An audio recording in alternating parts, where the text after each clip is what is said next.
Appropriate Education, August 24th, 2021. Contact Press Office 202-401-1576, press@ed.gov. Today, the U.S. Department of Education's Office of Special Education and Rehabilitative Services, OSERS, sent a letter to its state and local partners reiterating its commitment to ensuring children with disabilities and their families have successful early intervention and educational experiences in the 2021-2022 school year.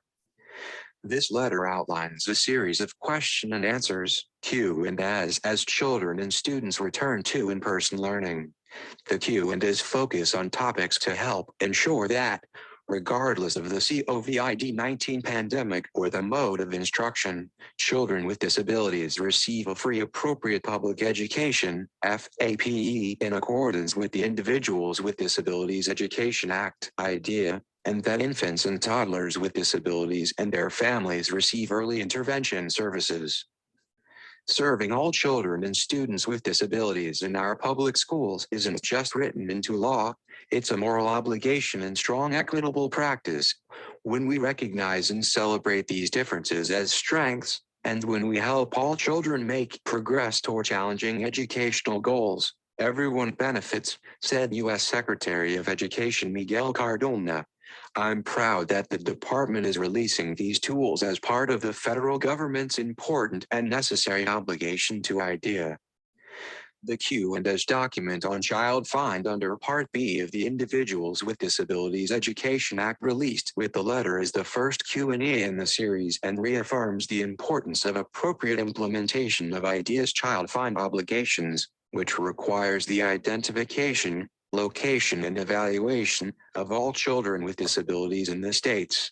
An effective child find system is an ongoing part of each state's responsibility to ensure that FAPE is made available to all eligible children with disabilities. Other topic areas under IDEA include meeting timelines, ensuring implementation of initial evaluation and reevaluation procedures, determining eligibility for special education and related services, providing the full array of special education and related services that may include compensatory services for students with disabilities to ensure they receive FAPE, and delayed evaluations and early intervention services to infants and toddlers with disabilities and their families served under IDEA Part 100. The pandemic didn't alter IDEA's guarantee of FAPE. This school year will be important for children, students, and educators, said Catherine Nees, Acting Assistant Secretary of OSERS. These guidance documents are one more example of federal technical assistance available to help states ensure student success.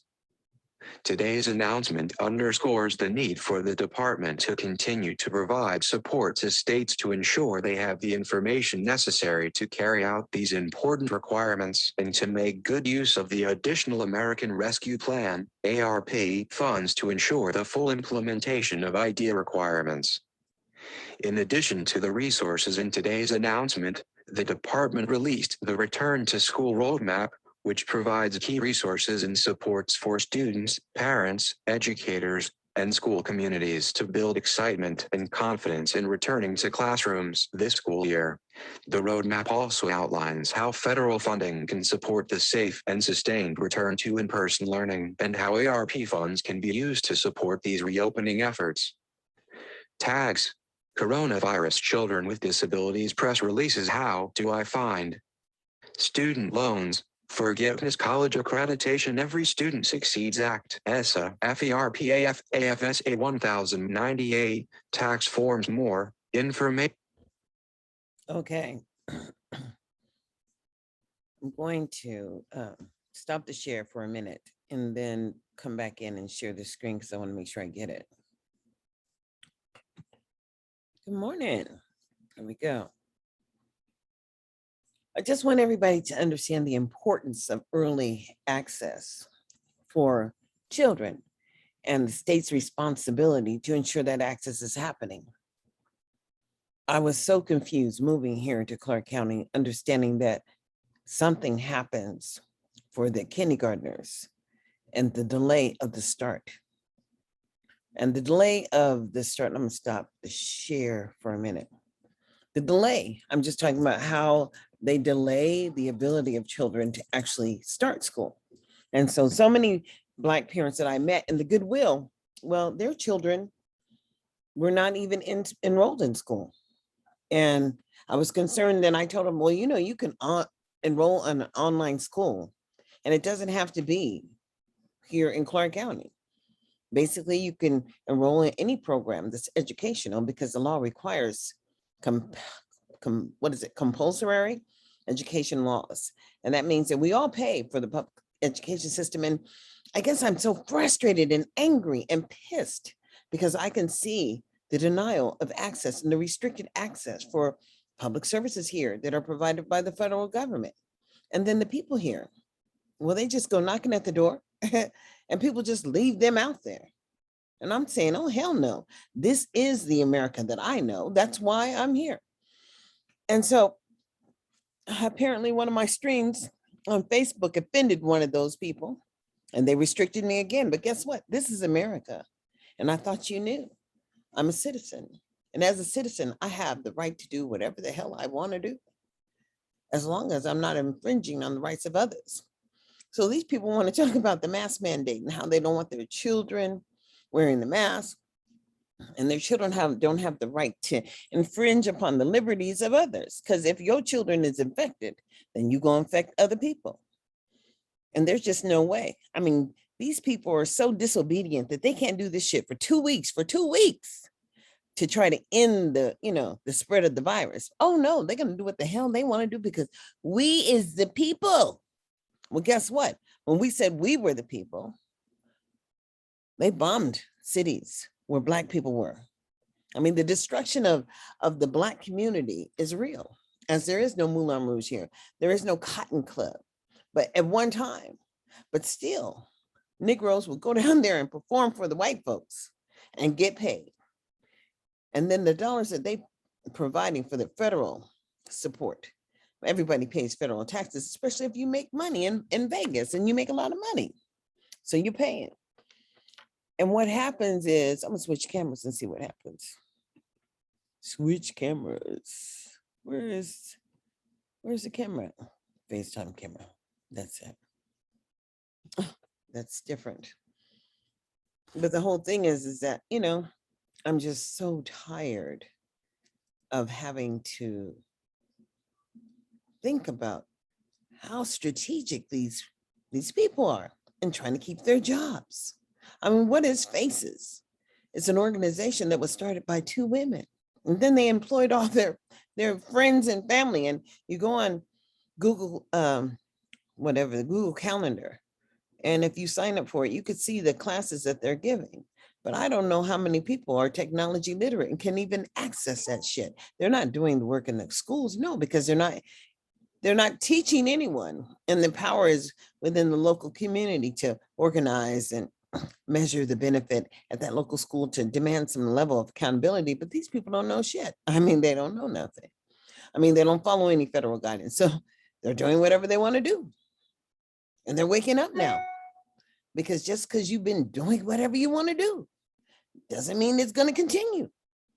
Because you were violating the law in the first place. And that's just real. What is supplanting? It's moving money. But when you openly talk about how you're going to move this money, well, what do you think that is? Because you didn't record it? Well, maybe someone else did. Think about that shit. The real deal is that we are only who we are, and we are all Americans. And until everyone has an analysis of the, what do you want to call it? Oppression. I mean, because how in the hell does someone restrict you from going live on Facebook? Because that's a benefit that Facebook offers? It's a luxury? No, it's other intended behind it. Anyways, let me share the screen one more time. Okay, gonna share this document. Gotta select it right here. File. And I don't want the top though. I want just this part down here.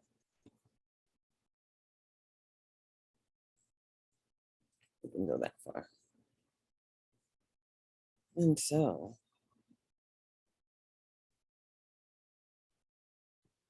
A guide for K-12 schools and communities for the 2021-2022 school year. The COVID-19 pandemic has taken a tremendous toll on America's students, families, educators, and schools. But with increased access to vaccinations for school staff and students 12 and older, proven virus prevention strategies, and unprecedented resources from the American Rescue Plan and other federal pandemic relief funds, America's public schools have been steadily reopening for in-person learning, and students are returning to classrooms.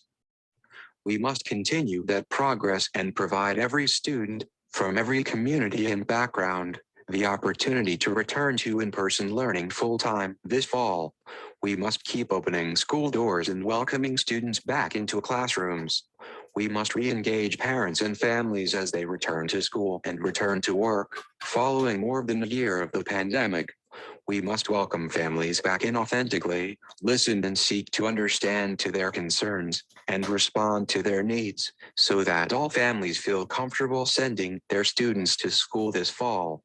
As we start the 2021-2022 school year, schools and communities must address gaps that were exacerbated by the pandemic and build our education system back better than before. The Biden administration has developed a return to school roadmap to support educators and school leaders, parents, families, and communities and lead students on a path to return to in-person learning this fall, where they are safe and supported. The roadmap contains 3 landmark priorities for each school, district, and state as they work to re-engage students this summer and bring them back into classrooms. These priorities can be advanced using funding from the American Rescue Plan, which provided historic investments to states and districts as they work to reopen schools safely and address the impacts of COVID-19 on our nation's students and schools. The goal of the roadmap is to make sure every student has the support and opportunities they need to heal, learn, and grow in their classrooms and create an environment where they belong and can thrive. Landmark 1, prioritize the health and safety of students, school personnel, and families. Learn more. Landmark 2, build school communities and support students' social, emotional, and mental health. Learn more. Landmark 3, accelerate academic achievement. Learn more. The Biden administration recognizes we must make long-term investments in our education system to build truly equitable schools and close gaps that were exacerbated by the pandemic. That's why President Biden has proposed historic investments in his Build Back Better agenda to build on the recovery investments in the American Rescue Plan.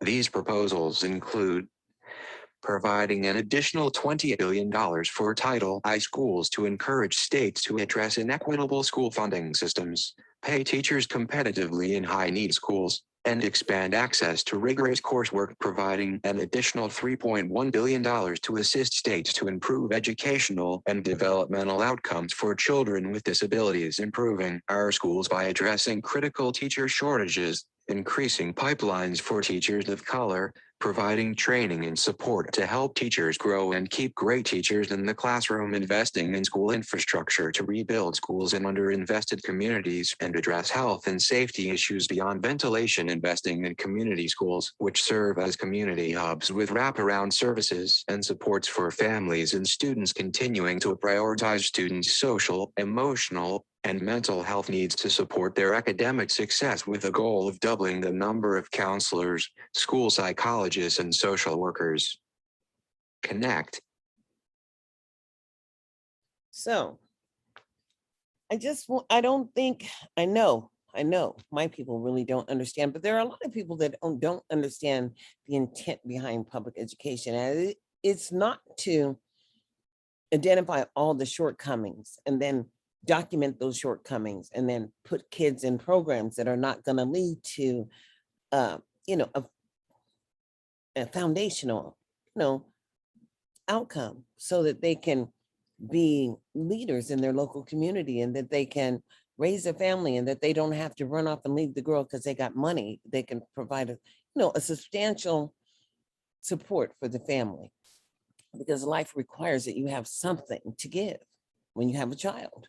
And it's not a joke. I'm going to see if I push this one, the landmark priority one. Do I have to switch? Let's click on there.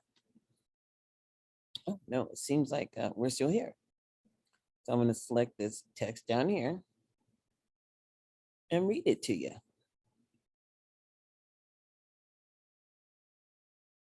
Landmark 1. Prioritize the health and safety of students, school personnel, and families. My child is safe and healthy, and my family is supported. As we resume in-person learning, working to ensure the health and safety of school communities must be the top priority. Here are some steps you can take to prioritize the health and safety of the school community this academic year. Below are resources from the Department of Education and across the federal government to support this effort. Communicate frequently with families in their home language, and work to build their confidence that children will be safe in person. Encourage and provide access to vaccinations for eligible students and staff. Implement COVID-19 testing in schools. Address ventilation needs where applicable. Mask wearing and distancing where possible in non-fully vaccinated communities and school settings. In line with CDC K-12 guidance, provide safe transportation, provide affordable childcare, ensure access to healthy meals and other basic needs. Health and safety resources. How schools can prioritize the health and safety of students, school personnel, and families. Parent Guardian Checklist, a resource for parents on returning to in-person learning. Resource on improving ventilation in schools, colleges, and universities to prevent COVID-19. CDC guidance for COVID-19 prevention in K-12 schools. American Rescue Plan, ARP, information and resources. ARP ESSER use of funds guidance, PDF,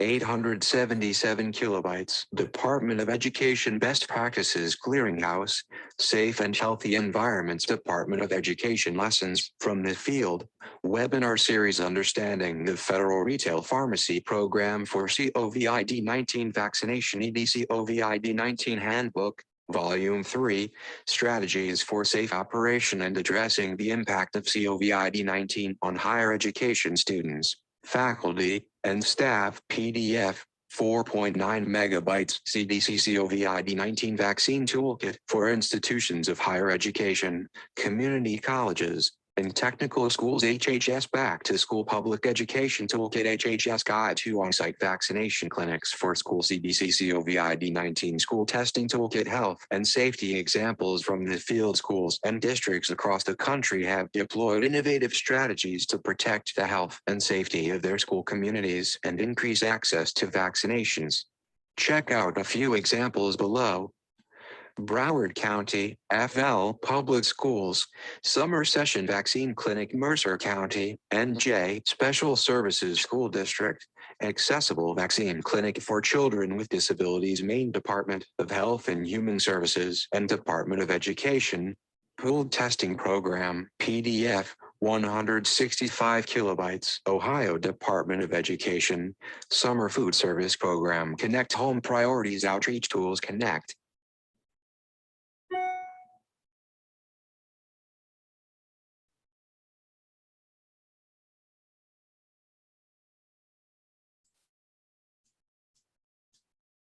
That was quick. I need to pay attention, more attention. I was back there talking to my mother. But anyway, let's look at this document. Oh, this is 61 pages. And it talks about how the money can be used. I don't know how long that's going to take. We'll select it. But you know what? You can't do that here. You have to download the document. Download the document.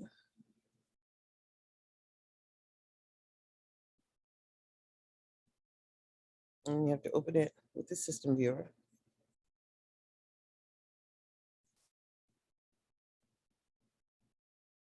You have to stop the share. Shrink this in.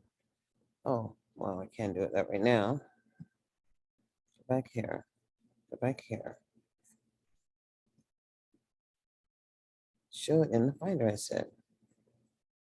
Now open it. No. Now I have to go back to Zoom.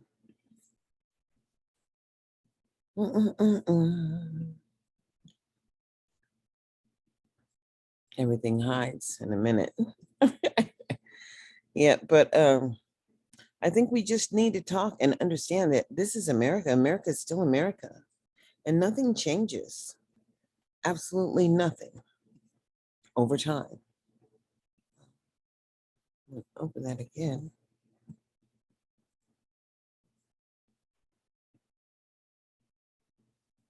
And once I get it open, I should be able to come back here, over here. Make it so difficult not share the screen. There we go. I have to find it. Now we can select it all.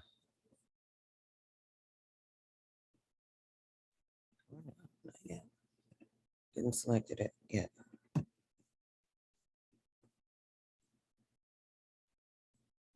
Okay.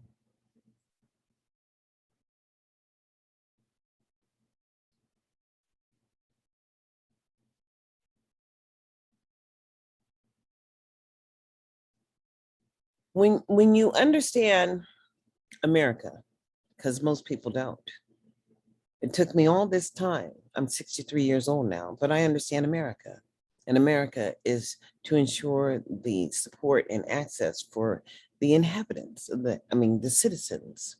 And so is one person more valuable than another? No, in relationship to life? No, because everyone is weighted as a human being. But what we have to understand is what we're doing and what we're not doing. I'm not going to do all that. I'm just going to say, file, select all. And then I got to go over here.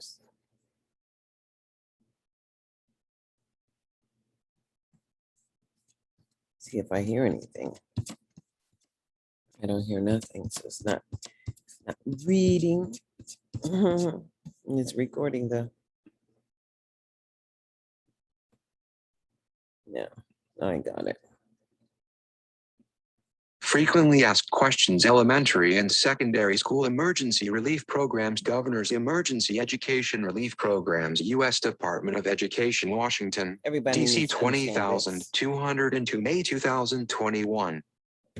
Frequently asked questions. Elementary and secondary school emergency relief (ESSER) programs. Governor's emergency education relief (GEAR) programs. Purpose of the document. The purpose of this document is to answer frequently asked questions about how funding under the Elementary and Secondary School Emergency Relief (ESSER) fund, including the American Rescue Plan (ESSER, ARP-ESSER) program, and the Governor's Emergency Education Relief (GEAR) Fund may be used in response to the impact of the coronavirus disease 2019 COVID-19 pandemic on students in pre-K-12 education. Under ESSER, established in the Coronavirus Aid, Relief, and Economic Security (CARES Act, Pub. L. No.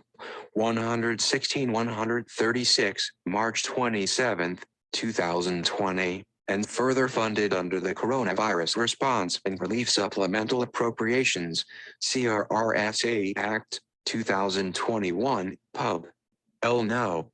116-260, December 27, 2020, and the American Rescue Plan, ARP Act of 2021, Pub. L. No.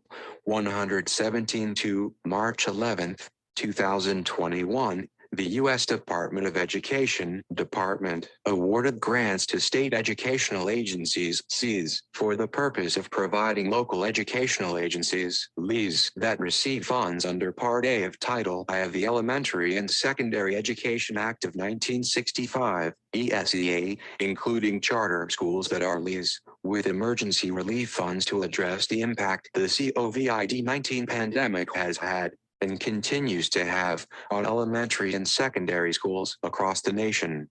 Under GEAR, established in the CARES Act and further funded under the CRRSA Act, the department awarded grants to governors for the purpose of providing these institutions of higher education, IHs, and other education-related entities with emergency support as a result of the COVID-19 pandemic.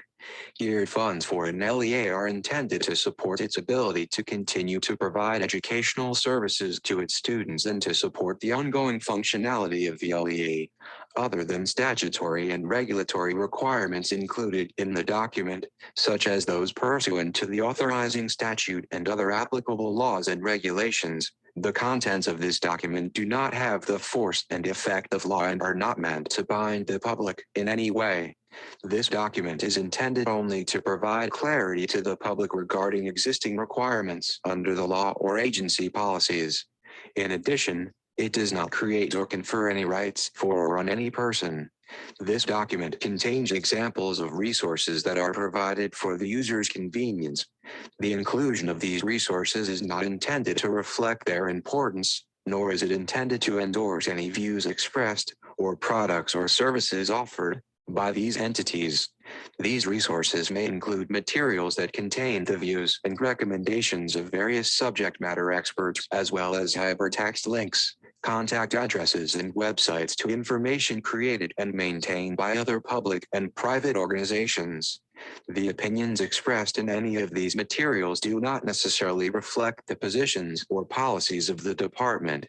The department does not control or guarantee the accuracy, relevance, timeliness, or completeness of any outside information included in the materials that may be provided by these resources. The department may provide additional or updated information as necessary on the department's websites.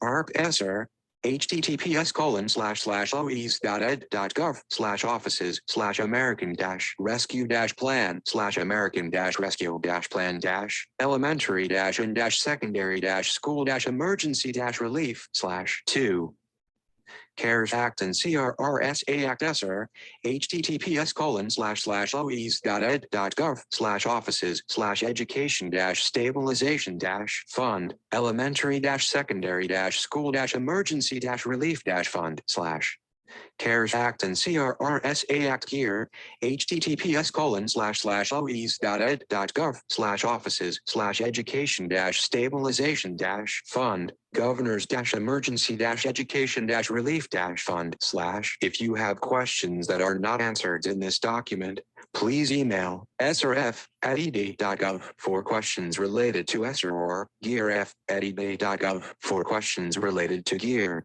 3. Table of Contents.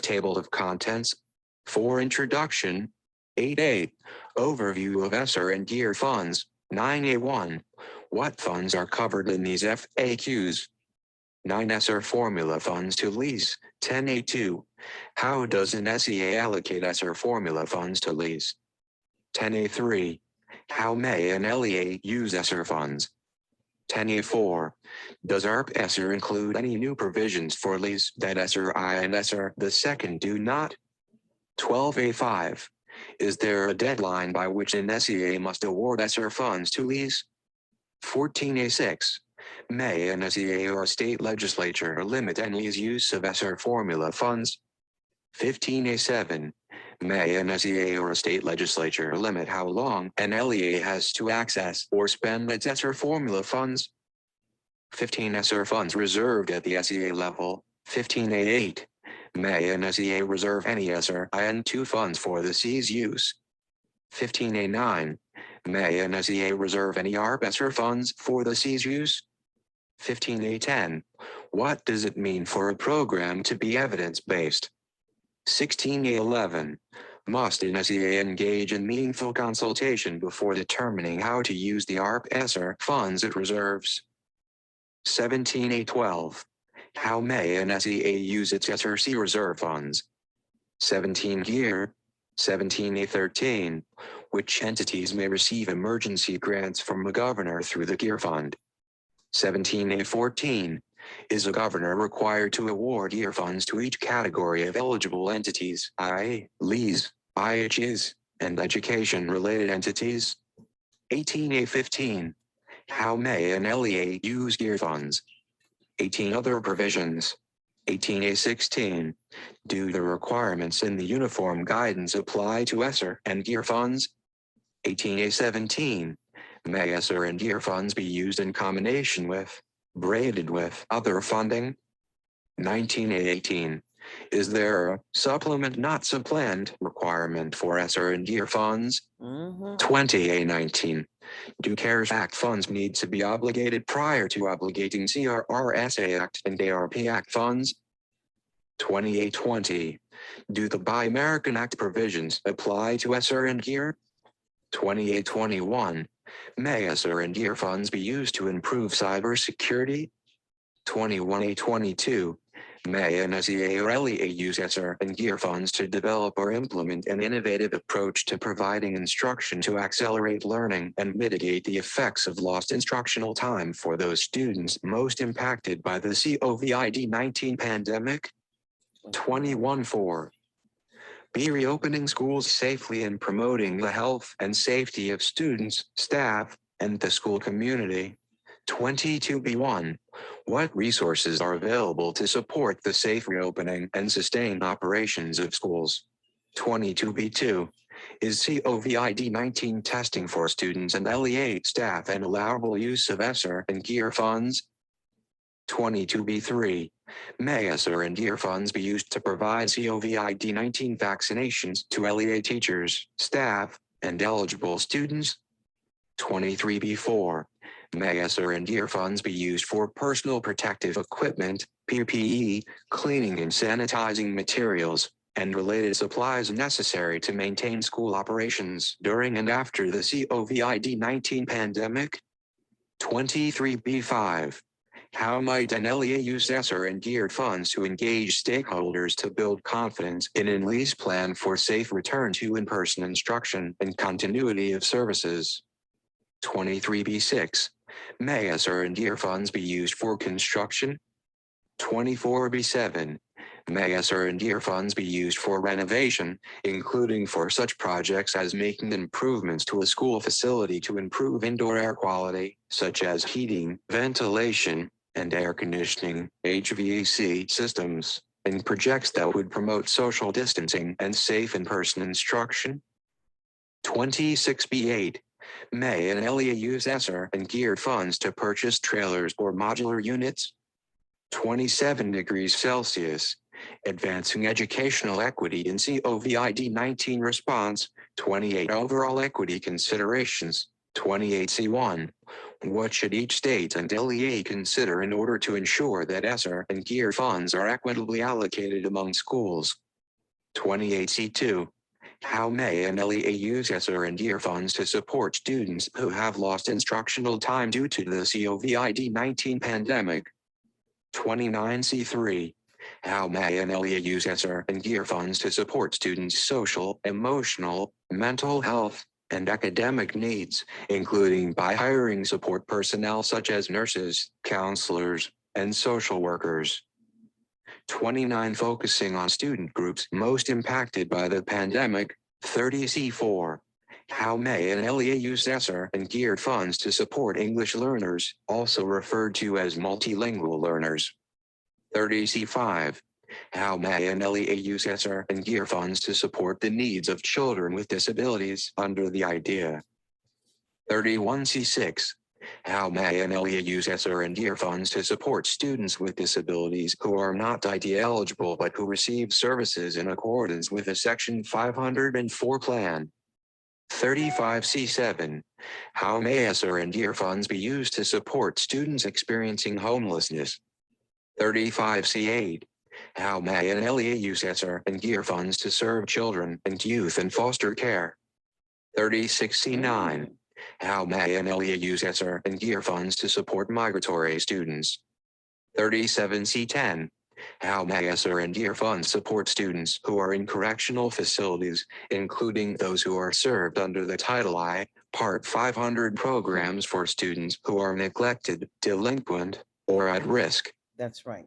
37. Interventions and strategies for consideration. 38C11.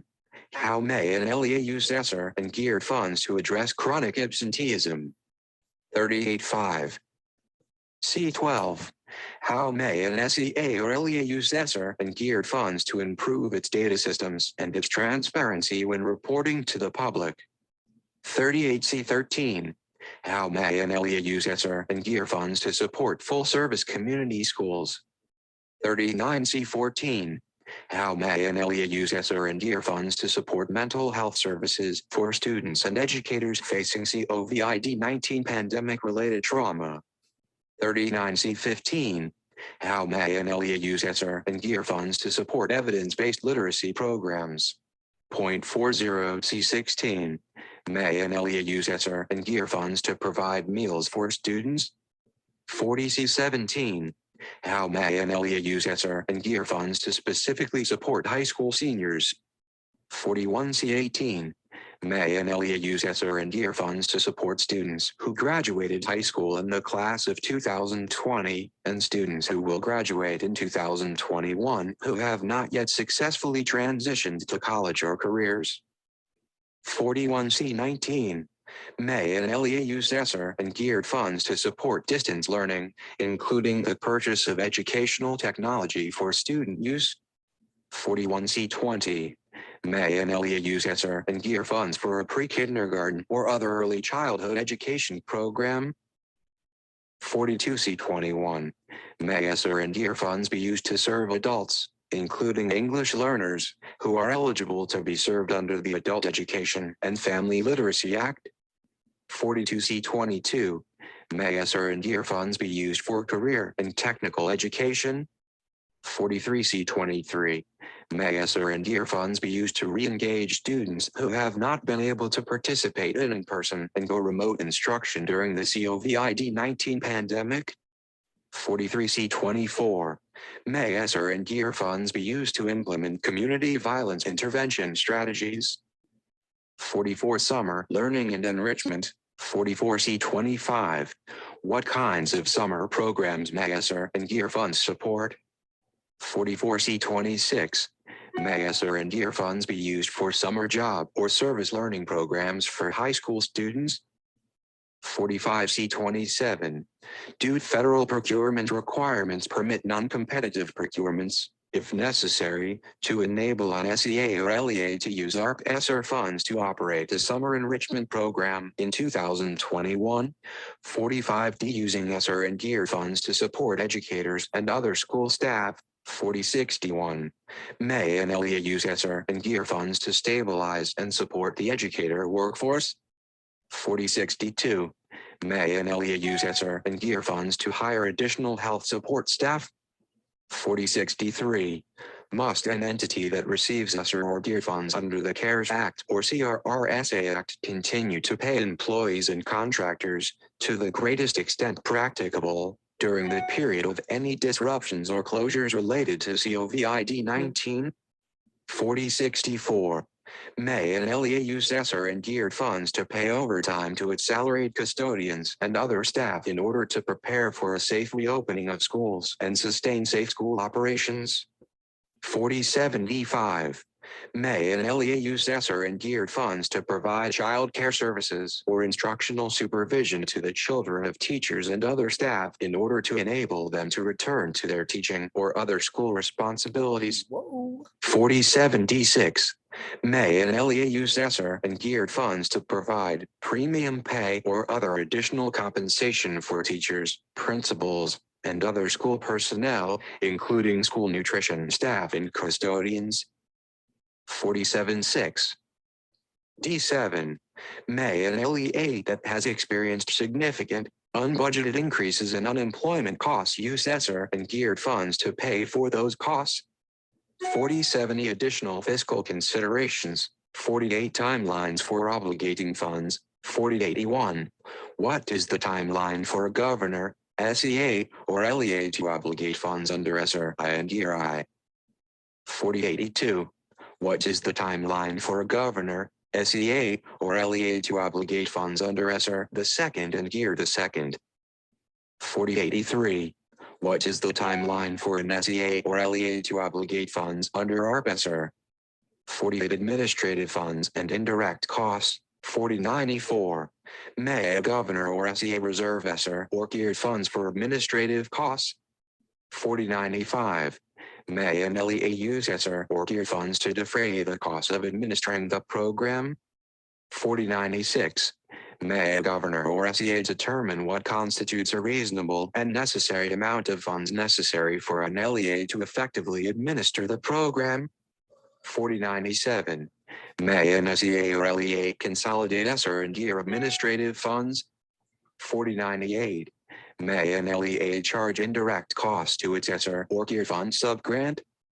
59. How might ESSER or GEAR funds affect NC's or LEA's indirect cost recoveries? 50. Revenue loss.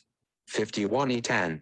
May an SEA or LEA use ESSER and GEAR funds to supplement or restore its rainy day fund rather than use the funds for specific purposes? 51E11. May ESSER and GEAR funds be used to make up state revenue losses? 51. Fiscal considerations for other programs. 51E12. How does the use of ESSER and GEAR funds to make up for state and/or local revenue losses impact IDEA's LEA maintenance of effort (MOE) requirement? 51E13. How does the use of ESSER and GEAR funds to make up for state revenue losses impact the IDEA's maintenance of state financial support (MFS) requirement? 52E14.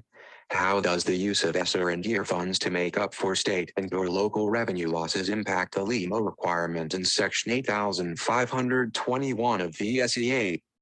52. Technical Appendix. 54.7.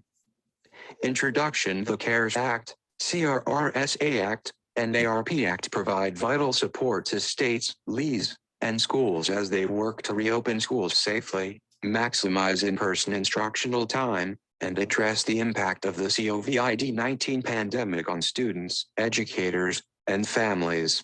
These frequently asked questions, FAQs, are intended to clarify allowable uses of funds and describe how these funds may be used to implement actionable strategies to meet the urgent needs of students and educators as LEAs and schools work to return to and safely sustain in-person instruction, address the educational inequities that have been exacerbated by the COVID-19 pandemic, and address students' social, emotional, mental health, and academic needs.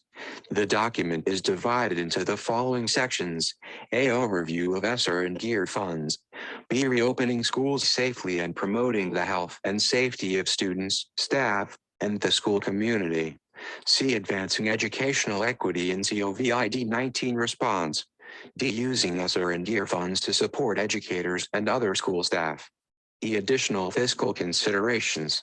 A technical appendix addressing how an SEA must make formula subgrants to LEAs under ARP ESSER and ESSER II is included at the end of this document. The department encourages states and LEAs to use the funds described in this document to safely reopen schools, maximize in-person instructional time for all students, and provide opportunities to address the impacts of lost instructional time resulting from the COVID-19 pandemic. When making decisions about how to use ESSER and GEAR funds, states and LEAs are encouraged to take into consideration how the funds can be used to address inequities, including focusing supports and services on students from low-income families, students of color, students with disabilities, English learners, students experiencing homelessness, children and youth in foster care, migratory students, children who are incarcerated, and other underserved students who have been disproportionately impacted by the pandemic. 8. A. Overview of ESSER and GEAR funds generally. In determining whether an activity is an allowable use of funds, a state or LEA must determine: is the use of funds intended to prevent, prepare for, or respond to the COVID-19 pandemic, including its impact on the social, emotional, mental health, and academic needs of students? Does the use of funds fall under one of the authorized uses of ESSER or GEAR funds? Is the use of funds permissible under the Uniform Administrative Requirements, Cost Principles, and Audit Requirements for Federal Awards, Uniform Guidance, 2 CFR Part 200? In particular, is it necessary and reasonable for the performance of the ESSER or GEAR award? These federal emergency resources are available for a wide range of activities to address diverse needs arising from or exacerbated by the COVID-19 pandemic, or to emerge stronger post-pandemic, including responding to students' social, emotional, mental health, and academic needs and continuing to provide educational services as states, LEAs, and schools respond to and recover from the pandemic. Some uses of these funds may be directly focused on health and safety, such as improving ventilation and implementing prevention strategies that are, to the extent practicable, consistent with the Centers for Disease Control and Prevention (CDC) guidance. Other allowable uses may be focused on meeting the social, emotional, mental health, and academic needs of students. That could be through preventing teacher layoffs, providing accelerated learning opportunities, implementing rigorous curricula, funding additional school counselors, school nurses, and school psychologists, increasing the number of full-service community schools, conducting any activities allowed under a number of federal education programs, CFAQ A3, and implementing many other allowable uses as illustrated in this document. Allocating resources in ways that advance equity and ensuring they are adequate for providing the opportunities and support students need to succeed are particularly important as we recover from the disproportionate impact of the COVID-19 pandemic on communities of color and communities experiencing poverty. Addressing the many dimensions of resource equity, including equitable and adequate school funding, access to a well-rounded education, well-prepared, effective, and diverse educators and staff, and integrated support services can begin to mitigate the impact of COVID-19 on schools and students and can close long-standing gaps in educational opportunity. A1. What funds are covered in these FAQs? These FAQs address 5 programs in the Education Stabilization Fund, ESF, to prevent, prepare for, and respond to the COVID-19 emergency. ESSER IA, the ESSER Fund established in the CARES Act. ESSER the second, the additional funding for ESSER provided in the CRRSA Act. ARP ESSER, the additional funding for ESSER provided in the ARP Act. GEAR I, the GEAR Fund established in the CARES Act. GEAR the second, the additional funding for GEAR provided in the CRRSA Act. References to ESSER apply to ESSER I, ESSER the second, and ARP ESSER. References to GEAR apply to GEAR I and GEAR the second. Please note that GEAR funds may be used for childcare, pre-K-12 education, adult education, and higher education support. However, these FAQs are mainly focused on the use of GEAR funds for pre-K-12 9. Education. We also acknowledge that GEAR and SRC reserve funds may be awarded to entities other than LEAs. 1. However, because the vast majority of funds under the CARES Act, CRRSA Act, and ARP Act are awarded to LEAs, and LEAs are the entities responsible for reopening schools safely and addressing educational needs impacted by the COVID-19 pandemic, this guidance focuses primarily on LEA uses of ESSER and GEAR funds. It should be noted that GEAR and SRC reserve funds may be used for all of the allowable activities outlined in this guidance. ESSER formula funds to LEAs. A2. How does an SEA allocate ESSER formula funds to LEAs? Each SEA must allocate at least 90% of the ESSER funds it receives as subgrants to LEAs in proportion to the amount of funds each LEA received under Part A of Title I of the SEA in the most recent fiscal year, FY 2019, ESSER IA, or FY 2020, ARP ESSER and ESSER the second. For more information on allocating funds to LEAs under ARP ESSER and ESSER the second, see the technical appendix at the end of this document. A3. How may an LEA use ESSER funds? An LEA may use ESSER funds for the broad range of activities listed in Section 18,003D of the CARES Act, Section 313D of the CRRSA Act, and Section 2001E of the ARP Act. Although the lists of allowable uses of funds are not identical, any of the ESSER funds, ESSER I, ESSER the second, or ARP ESSER may be used to support all of the allowable uses of funds listed in any of the ESSER programs. We have consolidated below the three ESSER programs list of allowable uses of funds the activities that are listed in Section 18,003D of the CARES Act, Section 313D of the CRRSA Act, and Section 2001E of the ARP Act that an LEA may support with ESSER funds are 1. Any activity authorized by the SEA, including the Native Hawaiian Education Act and the Alaska Native Educational Equity, Support, and Assistance Act, 20 U.S.C. 6301 et seq. 2. Any activity authorized by the Individuals with Disabilities Education Act, IDEA, 20 U.S.C. 1400 et seq. 3. Any activity authorized by the Adult Education and Family Literacy Act, AFLA, 29 U.S.C. 3271 et seq. 4. Any activity authorized by the Carl D. Perkins Career and Technical Education Act of 2006, Perkins V, 20 U.S.C. 2301 et seq. 5. Any activity authorized by Subtitle B of Title VII of the McKinney-Vento Homeless Assistance Act, McKinney-Vento, 42 U.S.C. 11,431 et seq. Point 2. 6. Coordinating preparedness and response efforts of LEAs with state, local, tribal, and territorial public health departments and other relevant agencies to improve coordinated responses among such entities to prevent, prepare for, and respond to COVID-19. 1 CFAQA 13 for a description of eligible entities under the GEAR program. 2. This activity is not explicitly listed in the ARP Act but is still an allowable use of ARP ESSER funds. 10. 7. Providing principals and other school leaders with the resources necessary to address the needs of their individual schools. 3. 8.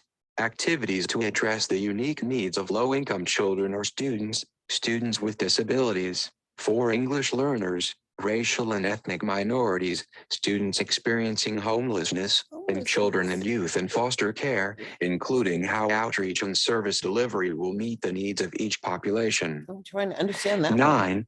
Developing and implementing procedures and systems to improve the preparedness and response efforts of LEAs. 10. Training and professional development for staff of the LEA on sanitation and minimizing the spread of infectious diseases. 11. Purchasing supplies to sanitize and clean the facilities of the LEA, including buildings operated by such LEA. 12. Planning for, coordinating, and implementing activities during long-term closures, including providing meals to eligible students, providing technology for online learning to all students, providing guidance for carrying out requirements under the IDEA and ensuring other education services can continue to be provided consistent with all federal, state, and local requirements. 13. Purchasing educational technology, including hardware, software, and connectivity for students who are served by the LEA that aids in regular and substantive educational interaction between students and their classroom instructors, including low-income students and students with disabilities, which may include assistive technology or adaptive equipment. 14. Providing mental health services and supports, including through the implementation of evidence-based full-service community schools. 5. 15. Planning and implementing activities related to summer learning and enrichment and supplemental after-school programs, including providing classroom instruction or online learning during the summer months and addressing the needs of low-income students, students with disabilities, English learners, migrant students, students experiencing homelessness, and children and youth in foster care. 3. This activity is not explicitly listed in the ARP Act but is still an allowable use of ARP ESSER funds. 4. As used in this document, students with disabilities refers to children with disabilities as defined in Section 6023 of the IDEA, 34 CFR paragraph 300.8 and students who meet the definition of disability in Section 7059B of the Rehabilitation Act of 1973. See also 34 CFR paragraph 104.3 J.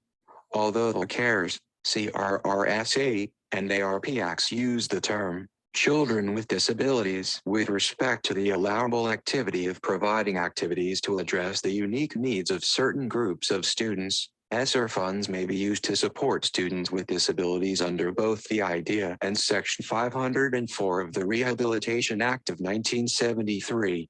In some instances, this document refers to children with disabilities where the CARES, CRRSA, or ARP Acts use that term to set forth the requirement. However, even in instances where the CARES, CRRSA, or ARP Acts require funds to be used for children with disabilities, NSEA or LEA may also use its ESSER funds to support students with disabilities under Section 504. 5. The reference to full-service community schools is only in the ARP Act, but ESSER and ESSER the second funds may also be used for that purpose. Please note that, as described later in this document, ESSER funds can be used to hire a broad range of professionals who deliver mental health services and supports, including but not limited to nurses, school counselors, psychologists, and social workers. 11. 16. Addressing the academic impact of lost instructional time. 6. Among ENLI students, including low-income students, students with disabilities, English learners, racial and ethnic minorities, students experiencing homelessness, and children and youth in foster care, including by a. administering and using high-quality assessments that are valid and reliable to accurately assess students' academic progress and assist educators in meeting students' academic needs, including through differentiating instruction. B. Implementing evidence-based activities to meet the comprehensive needs of students. C. Providing information and assistance to parents and families on how they can effectively support students, including in a distance learning environment. D. Tracking student attendance and improving student engagement in distance education. 7. 17. School facility repairs and improvements to enable operation of schools to reduce risk of virus transmission and exposure to environmental health hazards, and to support student health needs. 18. Inspection, testing, maintenance, repair, replacement, and upgrade projects to improve the indoor air quality in school facilities, including mechanical and non-mechanical heating, ventilation, and air conditioning systems, filtering, purification and other air cleaning, fans, control systems, and window and door repair and replacement. 19. Developing strategies and implementing public health protocols, including, to the greatest extent practicable, policies in line with guidance from the CDC for the reopening and operation of school facilities to effectively maintain the health and safety of students, educators, and other staff. 8. 20. Other activities that are necessary to maintain the operation of and continuity of services in the LEA and continuing to employ existing staff of the LEA. 9. In determining how to prioritize its funds, and LEA should consider how to use those funds to safely reopen schools for full-time instruction for all students, maintain safe in-person operations, advance educational equity, and build capacity. NLEA may provide services directly or enter into an agreement, e.g., a contract or interagency agreement consistent with procurement requirements or otherwise legally authorized for allowable activities under ESSER. NLEA is not authorized to award subgrants with ESSER funds. A4. Does ARP ESSER include any new provisions for leaves that ESSER I and ESSER II do not? Yes. The ARP ESSER statute and interim final requirements include several new provisions for leaves to support school reopening, safe school operations, and support for students. Safe return to in-person instruction and continuity of services. Section 2001I of the ARP Act requires an LEA that receives ARP ESSER funds to develop and make publicly available on 6 for the purposes of this guidance document. The term academic impact of lost instructional time is used in place of learning loss experienced by students as a result of the COVID-19 pandemic, as referenced in the ARP Act and the CRRSA Act. 7. This activity as well as the next two, are not explicitly listed in the CARES Act but are still allowable uses of SRI funds. 8. This activity is only listed in the ARP Act but is an allowable use of SRI and SR the second funds. 9. As described later in this document, this includes using SR funds to avoid layoffs. 12. The LEA's website, within 30 days after receiving its allocation, a plan for the safe return to in-person instruction and continuity of services. Prior to making the plan publicly available, the LEA must seek public comment on the plan and take such comments into consideration when developing the plan. Under the interim final requirements, an LEA plan for safe return to in-person instruction and continuity of services must describe how the LEA will maintain the health and safety of students, educators, and other staff and the extent to which it has adopted policies, and the description of any such policies on each of the prevention and mitigation strategies recommended by the CDC. 10. The plan must also describe how an LEA will ensure continuity of services, which must address students' academic needs and students' and staff social, emotional, mental health, and other needs, and which may include student health and food services. In addition, the LEA must regularly, but no less frequently than every 6 months, taking into consideration the timing of significant changes to CDC guidance on reopening schools, review and, as appropriate, revise its plan for the safe return to in-person instruction and continuity of services, and must seek and take public input into account in determining whether and what revisions are necessary. An LEA that developed a school reopening and continuity of services plan prior to the date of enactment of the ARP Act and that meets the above requirements for public comment will be deemed in compliance, but within no more than 6 months, the LEA must review and, if necessary, revise the plan to meet the requirements of the interim final requirements. Reservation to address the academic impact of lost instructional time. Section 2021 of the ARP Act requires an LEA to reserve not less than 20% of its ARP-ESSER allocation to address the academic impact of lost instructional time through the implementation of evidence-based interventions, e.g., providing intensive or high-dosage tutoring or accelerating learning. See FAQ A10 for a definition of evidence-based, such as summer learning or summer enrichment, extended day, comprehensive after-school programs, or extended school year programs, and ensure that the interventions implemented respond to students' social, emotional, mental health, and academic needs and address the disproportionate impact of COVID-19 on students from low-income families, students of color, children with disabilities, English learners, migratory students, students experiencing homelessness, and children and youth in foster care. While SRI and ESSER the second funds may also be used for these purposes, an LEA is not required to set aside a specific amount of SRI and ESSER the second funds to address the academic impact of lost instructional time. Effective strategies to address the impact of lost instructional time are further described in Volume 2 of the Department's COVID-19 Handbook, available at https://www.ed.gov/documents/coronavirus/reopening-2.pdf.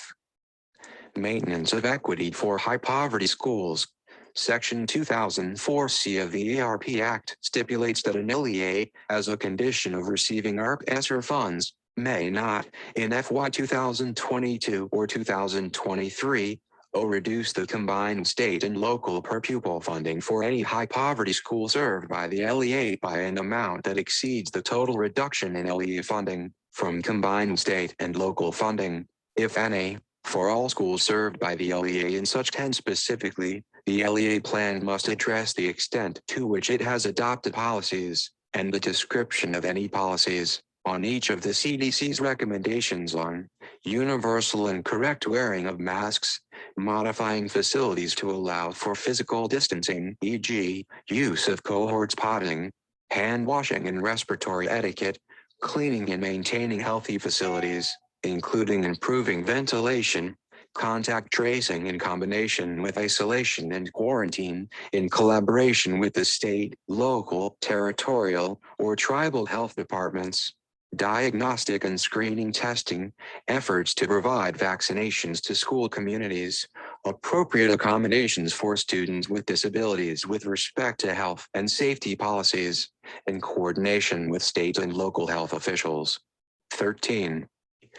Fiscal year divided by the number of children enrolled in all schools served by the LEA in such fiscal year, or will reduce the number of full-time equivalent FTE staff per pupil in any high poverty school by an amount that exceeds the total reduction in the number of FTEs per pupil, if any, in all schools served by the LEA in such fiscal year divided by the number of children enrolled in all schools served by the LEA in such fiscal year. A high poverty school means a school in the highest quartile of schools served by an LEA based on the percentage of economically disadvantaged students served. More information on maintenance of equity will be forthcoming. LEA plan for use of ARP-ESSER funds. Under the interim final requirements, each LEA that receives ARP-ESSER funds must develop a plan for its use of ARP-ESSER funds and submit it to the SEA within a reasonable timeline determined by the SEA. The plan must contain, at a minimum, the extent to which and how the funds will be used to implement prevention and mitigation strategies that are, to the extent practicable, consistent with CDC guidance, how the LEA will use the funds it reserves under Section 2021 of the ARP Act to address the academic impact of lost instructional time, how the LEA will use its remaining ARP-ESSER funds, and how the LEA will ensure the interventions it implements will respond to the social, emotional, mental health, and academic needs of all students, and particularly those students disproportionately impacted by the COVID-19 pandemic. In developing its plan, an LEA must engage in meaningful consultation with stakeholders including students, families, school and district administrators, including special education administrators, and teachers, principals, school leaders, other educators, school staff, and their unions.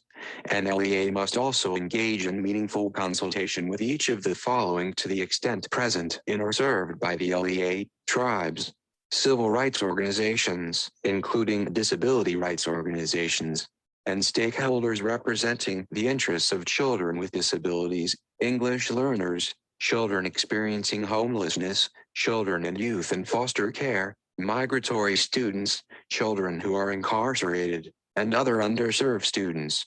An LEA should translate relevant materials and obtain the services of interpreters, as needed, to engage its English learners and families with limited English proficiency. An LEA must provide the public the opportunity to provide input on the development of the plan, take such input into account, and post the LEARP-ESSER plan on its website.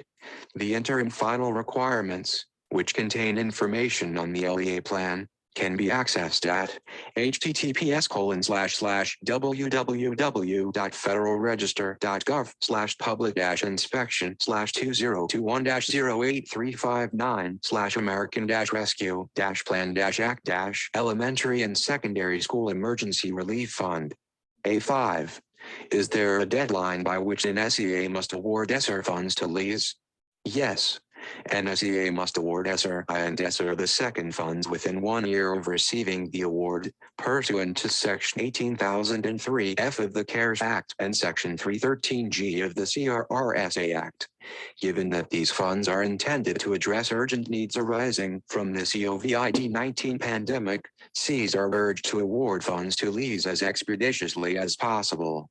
Pursuant to Section 2001 D2 of the ARP Act, an SEA must award ARP-ESSER funds in an expedited and timely manner and, to the extent practicable, not later than 60 days after the SEA receives the award.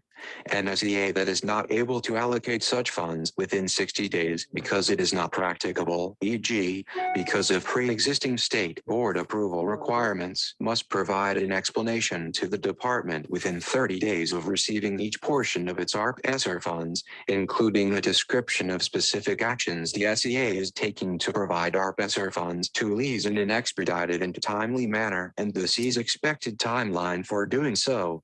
14. If an SEA does not award SRI, ESSER the second, or ARP ESSER funds within 1 year of receipt, it must return the funds to the department for reallocation. A6.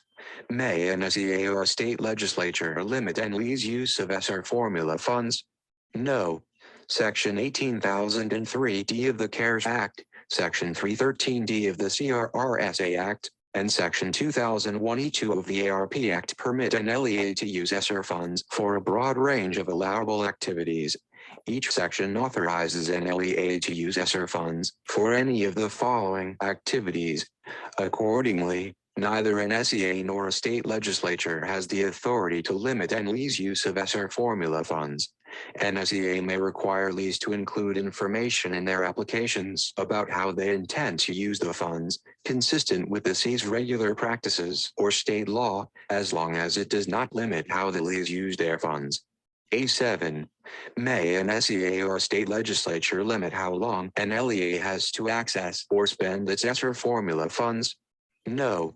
Under the statute, LEAs are authorized to obligate funds throughout the period of availability of those funds and, consistent with cash management requirements, e.g., the Cash Management Improvement Act, CMIA, and the Uniform Guidance Requirements, draw down funds in accordance with their needs.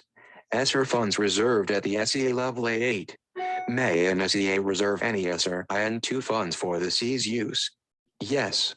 An SEA may retain up to 10% of its ESSER and ESSER the second funds, the SEA reserve, to address emergency needs, as determined by the SEA, resulting from the COVID-19 pandemic, which may be addressed through the use of subgrants or contracts.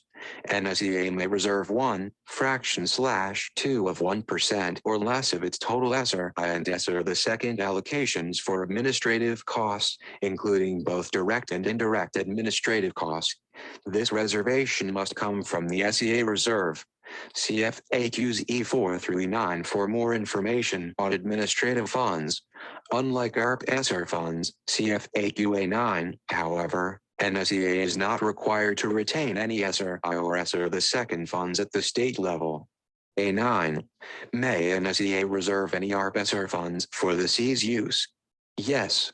In fact, under Section 2001F of the ARP Act, an SEA is required to reserve ARP ESSER funds for 3 state-level reservations for evidence-based activities and interventions, CFAQ A10, that respond to students' social, emotional, mental health, and academic needs and address the disproportionate impact of COVID-19 on students from low-income families, students of color, English learners, children with disabilities, students experiencing homelessness, children and youth in foster care, and migratory students. 11. The academic impact of lost instructional time. Not less than 5% of the state's grant must be reserved to carry out, directly or through subgrants or contracts, activities to address the 11 ARP ESSER funds are being made available to SEAs in 2 portions. The first, totaling 2/3 of NC's allocation, was made available on March 24, 2021. The second, constituting the remaining 1/3 of NC's allocation, will be made available after the department approves a state plan submitted by the SEA. All percentages apply to NC's total ARP ESSER allocation and may be reserved from either or a combination of both portions of its ARP ESSER award. 15. Academic impact of lost instructional time by supporting the implementation of evidence-based interventions. Summer enrichment. Not less than 1% of the state's grant must be reserved to carry out, directly or through subgrants or contracts, the implementation of evidence-based summer enrichment programs. After-school programs. Not less than 1% of the state's grant must be reserved to carry out, directly or through subgrants or contracts, the implementation of evidence-based comprehensive after-school programs. In addition, not more than 1/2 of 1% of the state's total ARP ESSER award may be reserved for administrative costs. The remainder, if any, of funds not allocated to LEAs or reserved for mandatory set-asides or administrative costs, up to 3%, depending on the amount otherwise reserved, may be used for emergency needs as determined by the SEA to address issues responding to COVID-19. A10. What does it mean for a program to be evidence-based? The ARP Act defines the term evidence-based as having a meaning in Section 8101(21) of the SEA. Accordingly, evidence-based includes several tiers of evidence. Specifically, evidence-based, when used with respect to a state, LEA, or school activity, means an activity, strategy, or intervention that demonstrates a statistically significant effect on improving student outcomes or other relevant outcomes based on strong evidence from at least one well-designed and well-implemented experimental study. Tier 1. Moderate evidence from at least one well-designed and well-implemented quasi-experimental study. Tier 2. Promising evidence from at least one well-designed and well-implemented correlational study with statistical controls for selection bias.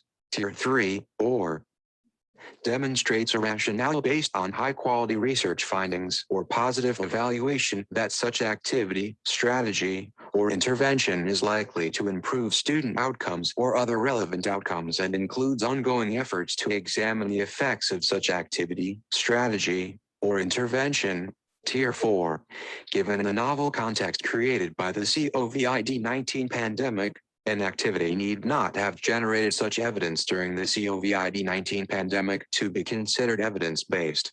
The Department's WhatWorks Clearinghouse, available at https://is.ed.gov/ncee/wwc/ identifies the tier of evidence that reviewed studies meet as applicable. As part of the demonstrates a rationale, Tier 4 level of evidence, grantees may develop and use approaches that are novel if they are consistent with theoretical and empirical findings from research, and the grantee will continue to review the effects of the practice to build the evidence base. Developing a logic model can help to demonstrate a rationale. Logic model resources are available at https://is.ed.gov/ncee/edlabs/regions/pacific/elm.asp. And SEA should consider using funds to provide technical assistance to its leads on identifying and implementing evidence-based interventions. SEAs can also review the Department's guidance on using evidence, which can be found here. https://www.ed.gov/policy/lc/leg/esa/guidance-uses-investment.pdf. Finally, SEAs should make use of the federally funded Comprehensive Center Network. 16. A11. Must an SEA engage in meaningful consultation before determining how to use the ARP-ESSER funds it reserves? Yes. Each SEA is required to submit to the Department a state plan for ARP-ESSER funds, ARP-ESSER state plan that includes, among other requirements, a description of how it will use the funds it reserves. As required in the interim final requirements, an SEA must engage in meaningful consultation with stakeholders and provide the public the opportunity to provide input in the development of the plan. Specifically, in the development of its ARP-ESSER state plan, an SEA must engage in meaningful consultation with stakeholders including, but not limited to, students, families, tribes, if applicable, civil rights organizations, including disability rights organizations, school and district administrators, including special education administrators, superintendents, charter school leaders, if applicable, teachers, principals, school leaders, other educators, school staff, and their unions, and stakeholders representing the interests of children with disabilities, English learners, children experiencing homelessness, children in foster care, migratory students, children who are incarcerated, and other underserved students. An SEA should translate relevant materials and obtain the services of interpreters, as needed, to engage its English learners as well as families and other stakeholders with limited English proficiency. A12. How may an SEA use its SRC reserve funds? SEA reserve funds, including funds not allocated to LEAs or set aside for mandatory activities under the ARP Act, may be used to address emergency needs resulting from the COVID-19 pandemic as determined by an SEA. The statute provides broad flexibility to the SEA in the use of its SEA reserve funds. The SEA reserve funds may be used by the SEA for any of the LEASR allowable uses of funds and for other activities related to preparing for, and responding to COVID-19. An SEA might determine, for example, that SEA salaries and other supports are an emergency need in response to the COVID-19 pandemic that could be covered under the SEA reserve. An SEA might also decide, based on its needs, to reserve less for administration in order to retain more SEA reserve funds to address emergency needs, or, under ARP-ESSER, to retain more for the required reservations for addressing the academic impact of lost instructional time, summer enrichment programs, and after-school programs. An SEA may make subgrants or enter into contracts with a wide range of entities, including LEAs and organizations serving students and families, from its SEA reserve. An SEA may also use funds to provide technical assistance to LEAs around implementing evidence-based interventions to address the impact of lost instructional time. Support provided to LEAs or other entities under the SEA reserve may be made on a competitive or formula basis. If an SEA awards funds to LEAs or other entities through subgrants, the SEA must carry out the requirements for a pass-through entity described in 2 CFR paragraph 200.331. If an SEA awards funds through a contract to an LEA or other entity, the SEA must follow the state's procurement process as required by 2 CFR paragraph 200.317. GEAR 13, which entities may receive emergency grants from a governor through the GEAR Fund. A governor may provide subgrants to LEAs and IHEs within the state that have been most significantly impacted by coronavirus to support their ability to continue providing educational services to their students and to support the ongoing functionality of these entities. In addition, a governor may use GEAR funds to provide support through a subgrant or contract to other LEAs, IHEs, and education-related entities that the governor deems essential for carrying out emergency educational services. 17. Providing childcare and early childhood education, providing social and emotional support, and protecting education-related jobs. An education-related entity is a governmental, nonprofit, or for-profit entity within the state that provides services that support preschool, elementary, secondary, or higher education. For examples of such entities, see question A4 in frequently asked questions about the Governor's Emergency Education Relief Fund, GEAR Fund, available at https://loes.ed.gov/files/2020/07/FAQs-gear-fund.pdf. A14. Is a governor required to award GEAR funds to each category of eligible entities, i.e., LEAs, IHEs, and education-related entities? No. A governor has wide discretion in determining the entities in the state that will receive GEAR funds. A governor may choose to fund only LEAs, only IHEs, only education-related entities, or any combination of eligible entities. A15. How may an LEA use GEAR funds? Under Section 18,002C of the CARES Act and Section 312C of the CRRSA Act, a governor may determine whether to award GEAR funds to LEAs, as well as identify specific uses of the funds within the broad parameters in the law. Beyond any such restrictions imposed by a governor, an LEA that receives GEAR funds may use its award to support a broad range of activities to prevent, prepare for, and respond to the COVID-19 pandemic, including those activities allowed under ESSER. CFAQ A3. An LEA may provide services directly or enter into an agreement, e.g., a contract or interagency agreement consistent with procurement requirements or otherwise legally authorized for allowable activities under GEAR. An LEA is not authorized to award subgrants with GEAR funds. Other provisions. A16. Do the requirements in the Uniform Guidance apply to ESSER and GEAR funds? Yes, the requirements in the uniform guidance apply to expenditures of ESSER and GEAR funds. Below are some important uniform guidance requirements to keep in mind. Cost principles. Specific uses of ESSER or GEAR funds must comply with the cost principles in Subpart E of 2 CFR Part 200 of the Uniform Guidance. This requires, among other things, that every grant expenditure be necessary and reasonable to carry out the performance of the award.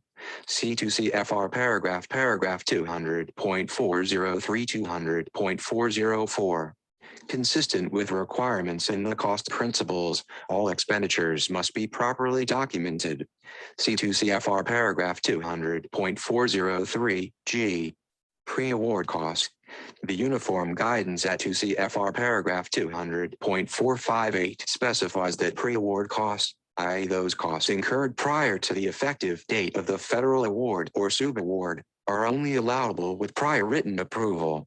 The department has authorized, i.e. provided prior written approval that ESSER and GEAR funds may be used for pre-award costs dating back to March 13, 2020, when the national emergency was declared.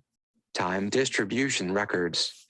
The uniform guidance requirements related to documenting personnel expenses at 2 CFR paragraph 200.430 I apply, except as described in the paragraph below. This would mean that an LEA maintains the records it generally maintains for salaries and wages, including for employees in leave status, as long as payments to employees in leave status are made consistent with grantee policies and procedures that apply to all employees, whether they are paid with federal or other funds. For more 18. Information on paying employees in leave status, see the department fact sheet at https://www.ed.gov/documents/coronavirus/factsheet-fiscal-questions.pdf. An LEA must maintain time distribution records, sometimes called time and effort reporting, only if an individual employee is splitting his or her time between activities that may be funded under ESSER or GEAR and activities that are not allowable under the applicable program.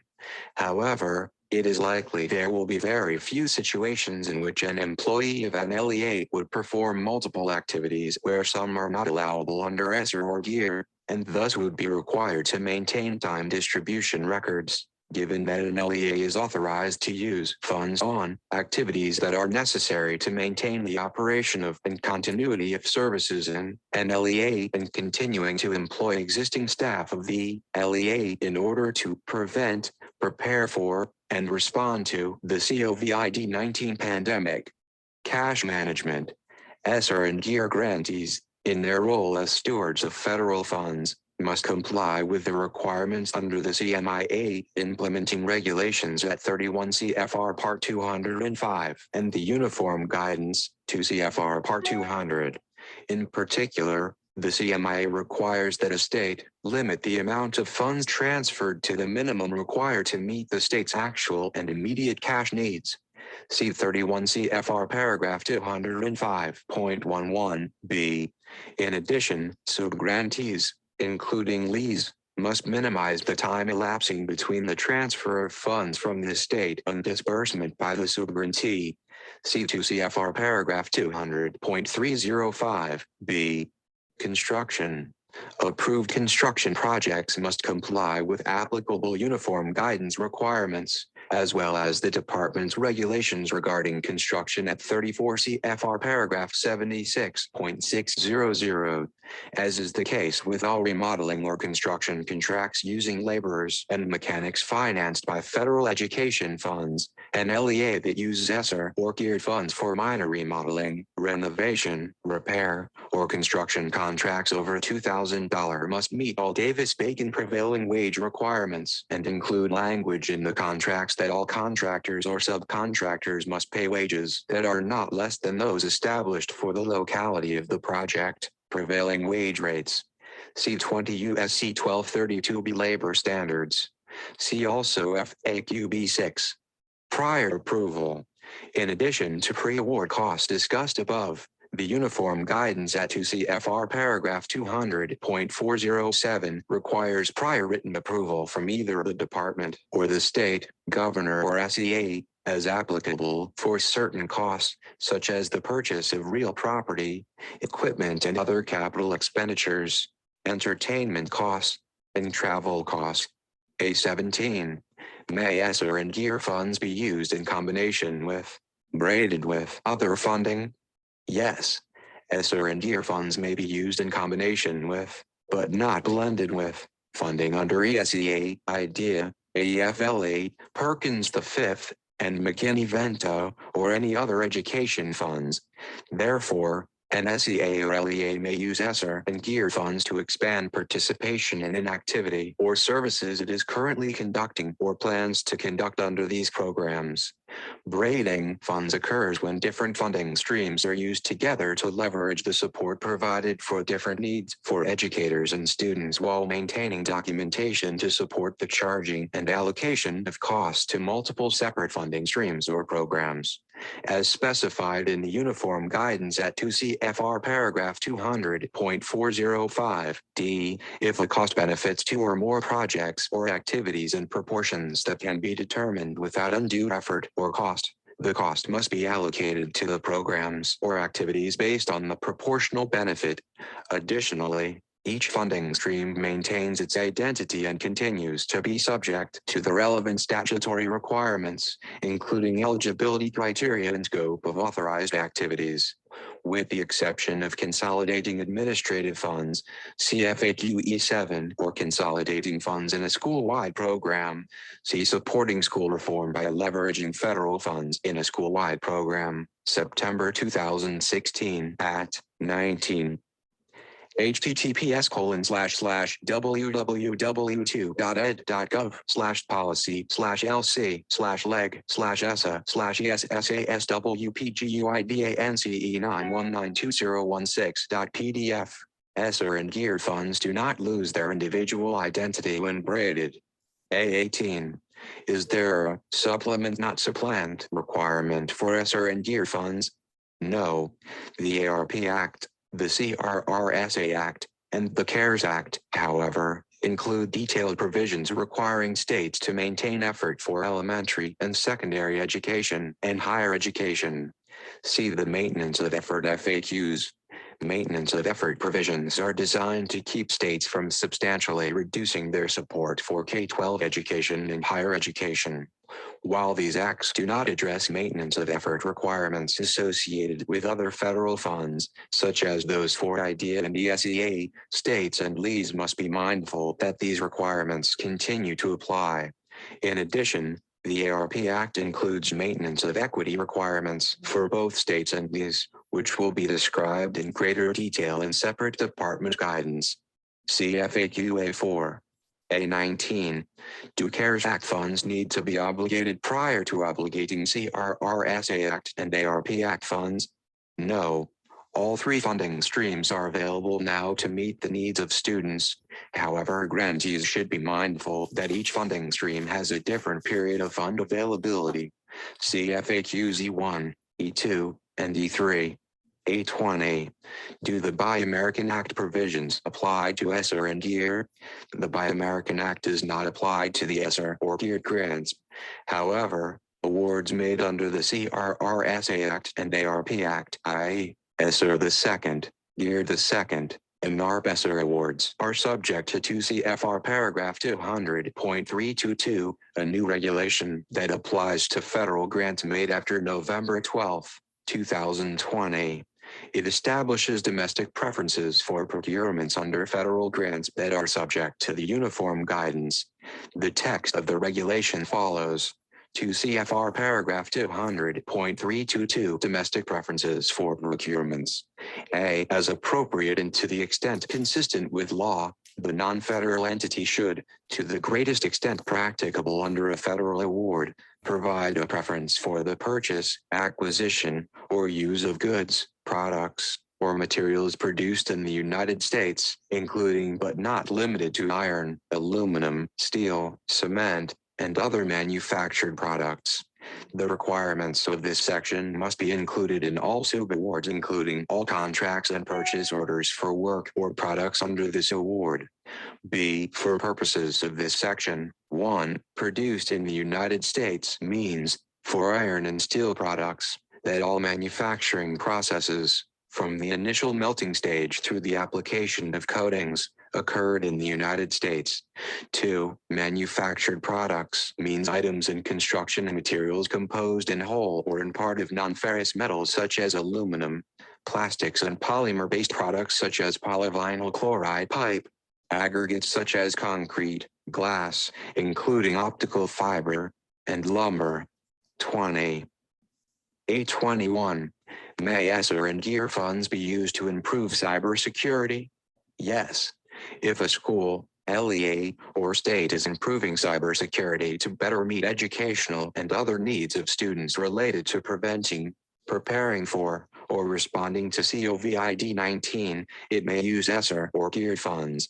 For example, if an LEA needs to increase its use of technology, such as for potential temporary shifts to hybrid learning if COVID-19 cases arise, expanded cybersecurity needs to facilitate that activity may also be addressed using ESSER or GEAR funds.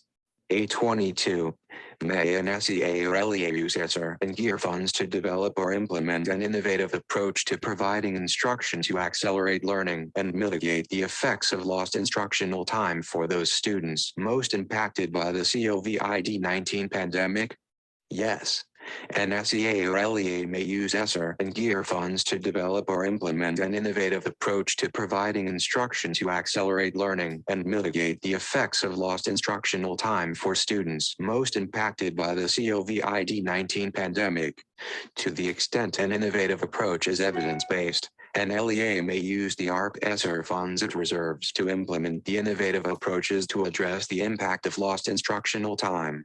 As described in FAQ 810, one of the tiers of evidence included in the definition of evidence-based refers to an approach that demonstrates a rationale based on high-quality research findings or positive evaluation that such activity, strategy, or intervention is likely to improve student outcomes or other relevant outcomes, and includes ongoing efforts to examine the effects of such activity, strategy, or intervention. This could include emerging technology-based or technology-enabled approaches, including educational technology platforms that meet this definition. 21.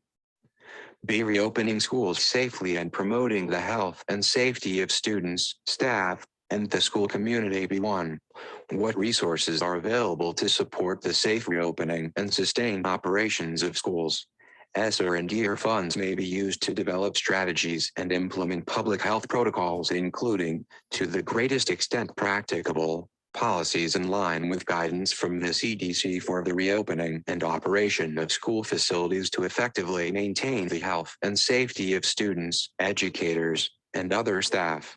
CDC's operational strategy can be found at https://www.cdc.gov/coronavirus/2019-ncov/operation-strategy.html.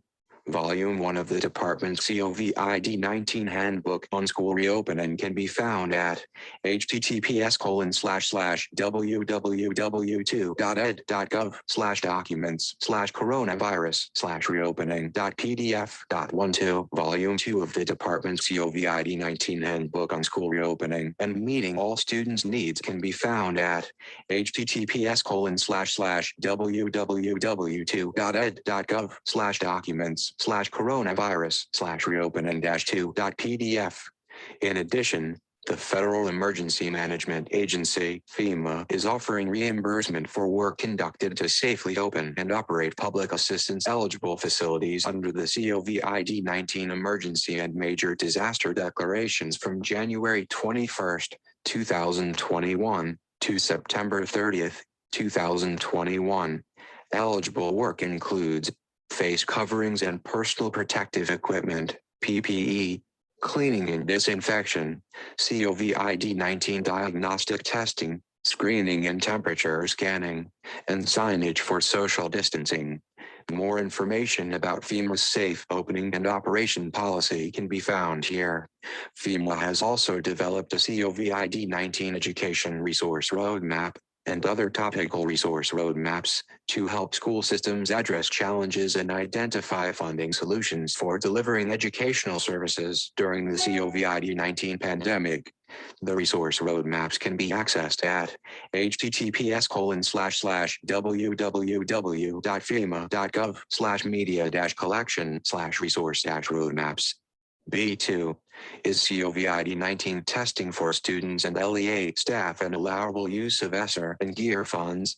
Yes, because ESSER and GEAR funds may be used for public health protocols, including, to the greatest extent practicable, policies in line with guidance from the CDC for the reopening and operation of school facilities to effectively maintain the health and safety of students, educators, and other staff. Providing COVID-19 testing is an allowable use of ESSER and GEAR funds. Cs and LEs should consult with state and local health officials to ensure the adequacy of any SEA or LEA COVID-19 testing program and that testing procedures comply with all applicable laws and requirements, including those related to privacy, including the Family Educational Rights and Privacy Act, FERPA, and Protection of Pupil Rights Amendment, PPRA, and the confidentiality of information requirements under Part B and Part 100 of the IDEA. Please note that the Department of Health and Human Services separately provided $10 billion under the ARP Act to states as epidemiology and laboratory capacity for prevention and control of emerging 12. As more information becomes available, both the CDC and the department will be updating documents. Therefore, LEA and school officials are encouraged to periodically visit the CDC website at https://www.cdc.gov/coronavirus/2019-ncov/childcare/index.html and the department's website at https://www.ed.gov/coronavirus/documents to check for new and revised resources that can assist in safely reopening schools. 22. Infectious Diseases, ELC, Reopening Schools Awards to support the implementation of COVID-19 testing programs, as recommended by the CDC, in K-12 schools. This funding was deployed quickly through state health departments in order to help LEAs safely reopen schools in the remaining months of school year 2020-2021, during summer activities, and in the subsequent school year. State and local health departments will provide technical assistance to LEAs and schools in establishing COVID-19 testing programs. More information on the program can be found at https://www.cdc.gov/nczid/ppei/guidance-elc-reopening-schools-508.pdf. B3. May ESSER and GEAR funds be used to provide COVID-19 vaccinations to LEA teachers, staff, and eligible students? Yes, because ESSER and GEAR funds may be used to implement public health protocols, including, to the greatest extent practicable, policies in line with guidance from the CDC for the reopening and operation of school facilities to effectively maintain the health and safety of students, educators, and other staff. Providing COVID-19 vaccinations is an allowable use of ESSER and GEAR funds. Allowable vaccination outreach efforts in general could include activities to create awareness and build confidence, facilitate clinics, and provide incentives such as paid time off for staff to get vaccinated. In cases where administrative fees are required to obtain a vaccination, ESSER or GEAR funds may be used to offset the cost as long as the cost is reasonable. B4. May ESSER and GEAR funds be used for personal protective equipment, PPE, cleaning and sanitizing materials, and related supplies necessary to maintain school operations during and after the COVID-19 pandemic? Yes. Purchasing PPE, cleaning and sanitizing materials, portable air purifiers, and emergency supplies necessary to adequately respond to COVID-19 are allowable uses of ESSER and GEAR funds. These costs are consistent with the statutory purposes of the programs to prevent, prepare for, and respond to COVID-19, and LEAs are specifically authorized to use funds for such activities. B5. How might an LEA use ESSER and GEAR funds to engage stakeholders to build confidence in an LEA's plan for safe return to in-person instruction and continuity of services? Section 2001I of the ARP Act requires an LEA that receives ARP ESSER funds to develop, within 30 days of receiving the funds, a plan for the safe return to in-person instruction and continuity of services. Prior to issuing the plan, the LEA must seek public input and take those comments into consideration in developing the plan. See FAQ A4. An LEA may use ESSER and GEAR funds to engage the public on the development of the safe return to in-person instruction plan and for conducting active and sustained engagement with the school community. This includes using funds to cover the costs of conducting ongoing outreach, paying for translating and interpreting services as needed to ensure effective communication with individuals with limited English proficiency, providing reasonable accommodations such as interpreters and written materials in alternate formats for individuals with disabilities upon request, holding public meetings, including virtually, and conducting surveys of families, students, educators, and other staff to better understand their perceptions, needs, and concerns. As schools and districts work to develop and implement strategies to safely reopen schools, engagement with educators, facility staff, families, and the school community is key. A successful school reopening strategy requires engaging the entire school community, specifically including 23 underserved students and families and parents of students with disabilities or local special education advisory committees to promote confidence and demonstrate inclusivity and identify any barriers to participating in in-person or hybrid instruction, in addition to broadly engaging education stakeholders to support actions that will lead to a safe learning environment for all educators, staff, and students.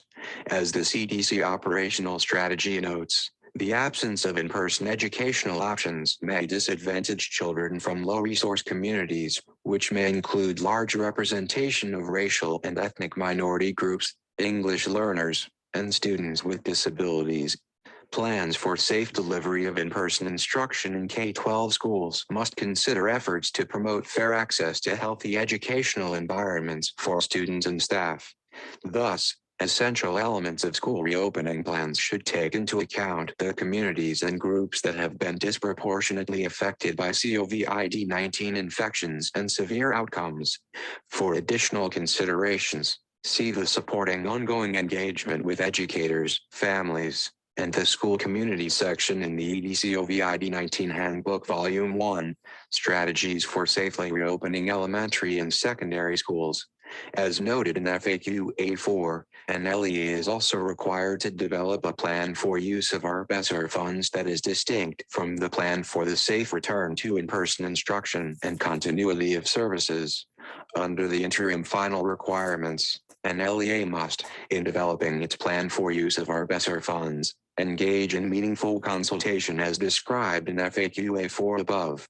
An LEA may use its ARP ESSER funds for that required stakeholder engagement for the plan for the use of ARP ESSER funds, as well as the stakeholder engagement and consultation for the LEAS plan for the safe return to in-person instruction and continuity of services. An LEA should translate relevant materials and obtain the services of interpreters, as needed, to engage its English learners and families with limited English proficiency, which may be done using ESSER funds. B6. May ESSER and GEAR funds be used for construction? Yes.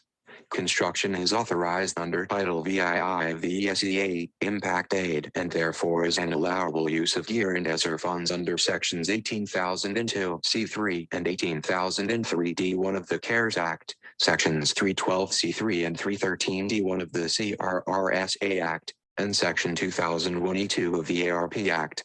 The broad impact aid definition of construction includes new construction as well as remodeling, alterations, renovations, and repairs, under which many activities related to COVID-19 would likely fall. 13. However, the department discourages lease from using ESSER and EAR funds for new construction because this use of funds may limit ENLI's ability to support other essential needs or initiatives. Remodeling, renovation, and new construction are often time-consuming, which may not be workable under the shorter timelines associated with ESSER and EAR funds. These types of activities are also subject to a number of additional federal requirements, as detailed below. While construction is generally allowable, it is the responsibility of a governor, C.L.E., or other sovereignty to assure that individual costs 1. Comply with the cost principles in 2 CFR Part 200, Subpart E, e.g., the cost must be necessary and reasonable. 2 CFR paragraph 200.403 200.404. 13. The Impact Aid Program statute defines construction as A. The preparation of drawings and specifications for school facilities. B. Erecting, building, acquiring, altering, remodeling, repairing, or extending school facilities. C. Inspecting and supervising the construction of school facilities. And D. Debt service for such activities. ESEA Section 7013, 3, 20 U.S.C. Paragraph 7713, 3, 24. 2.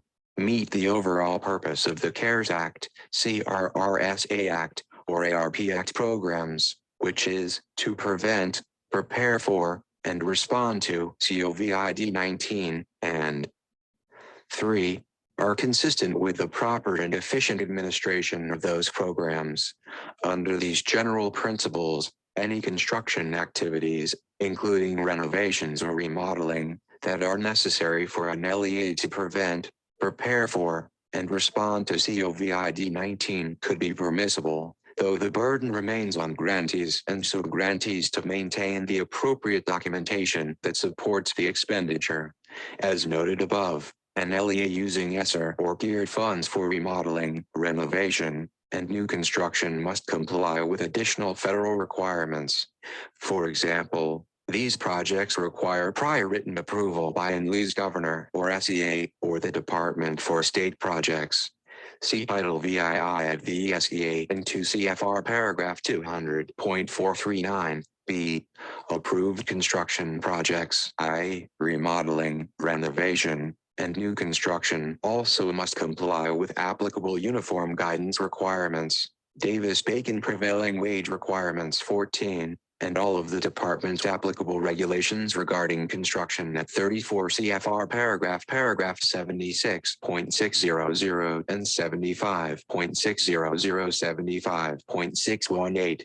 Some of the relevant Part 75 requirements that must be considered before a new construction project is initiated include 1.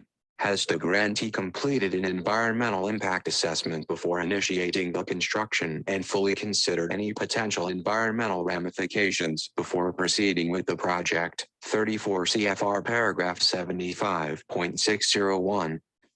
2. Has the grantee considered the probable effects of proposed construction on any district, site, building, or structure that is included or eligible for inclusion in the National Register of Historic Places? 34 CFR paragraph 75.602. 3. Does the grantee have title or other interest in the site, including right of access, that is sufficient to ensure that the grantee will have use and possession of the facility for 50 years or the useful life of the facility, whichever is longer? 34 CFR paragraph 75.603. 4. Can the grantee begin the approved construction in a reasonable time period and have the final plans been approved before the construction is advertised or placed on the market for bidding? 34 CFR paragraph 75.605. 5. Can a grantee complete the project in a reasonable time period and consistent with the approved plans and specifications? 34 CFR paragraph 75.606. 6. Is the construction functional, economical, and not elaborate in design or extravagant in the use of materials as compared to other facilities in the state or other applicable geographic area? 34 CFR paragraph 75.607. 7. Do the grantee's plans and designs for the facilities comply with applicable federal, state, and local health and safety standards, as well as federal requirements regarding access by persons with disabilities? 34 CFR paragraph 75.609 and 75.610, and 8. Does the grantee have sufficient operational funds to operate and maintain the facility once the construction is complete, and will the grantee operate and maintain the facility in accordance with all applicable federal, state, and local requirements? 34 CFR paragraph 75.614 and 75.615. A governor or SEA may use other state agencies, such as Public Works or similar offices, to assist with approvals and management of ongoing projects.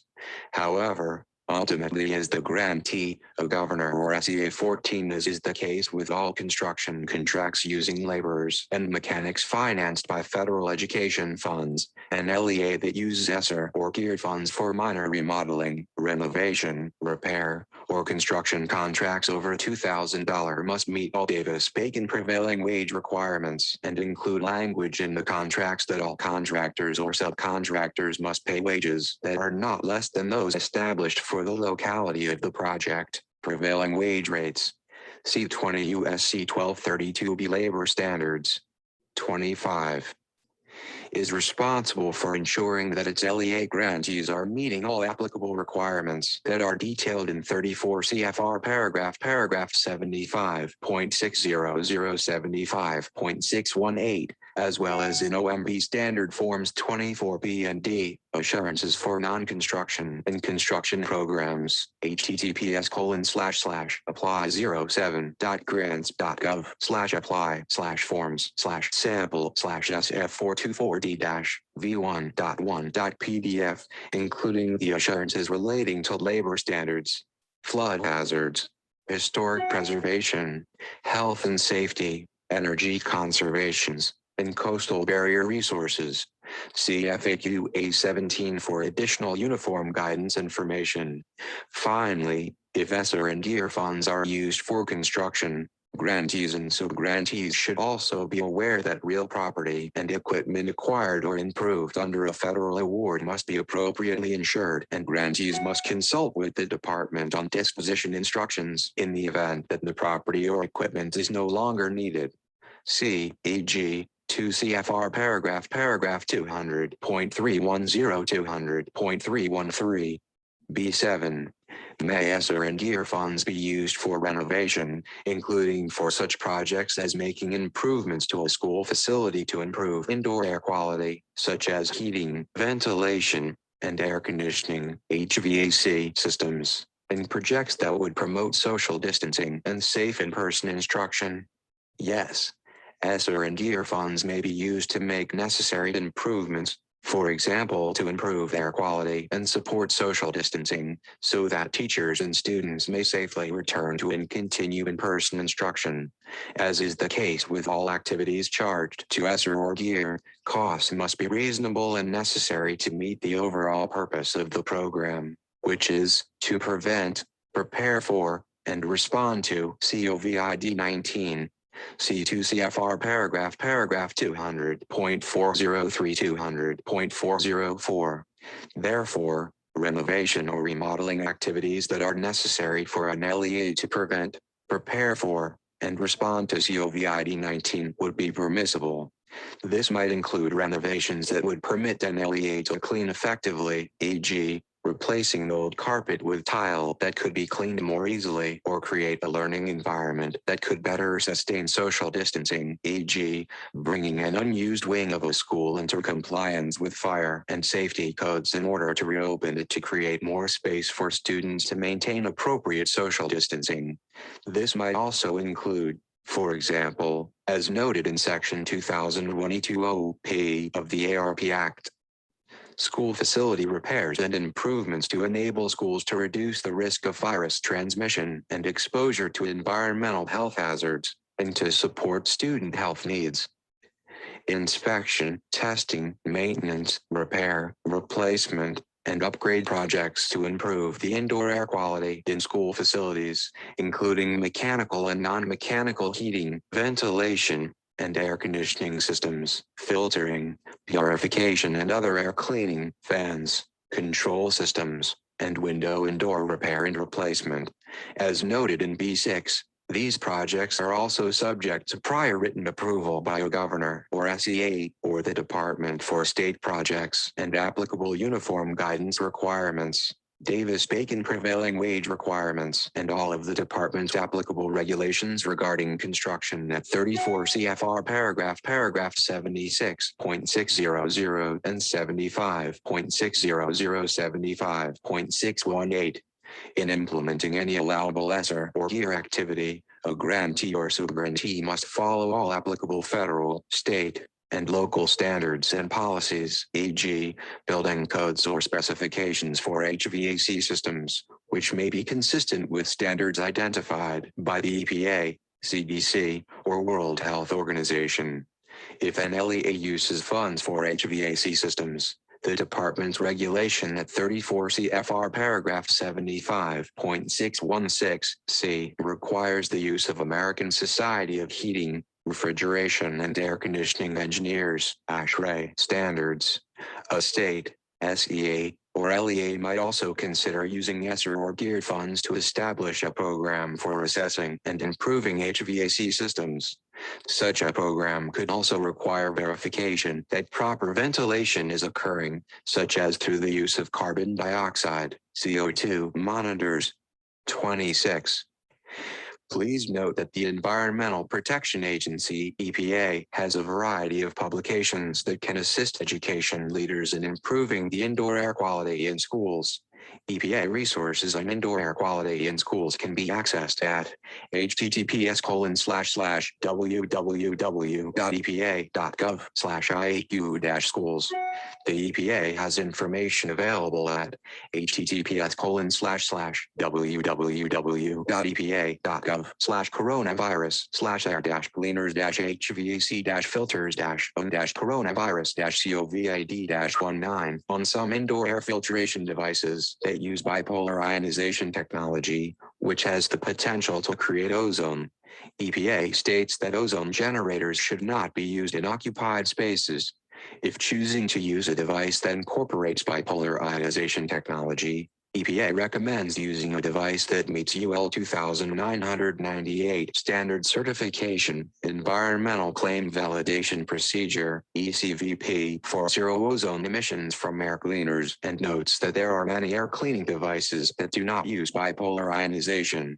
In addition, the CDC provides information on improving ventilation in schools at https://www.cdc.gov/coronavirus/2019-ncov/schools-childcare/ventilation.html and in buildings at https://www.cdc.gov/coronavirus/2019-ncov/community/ventilation.html.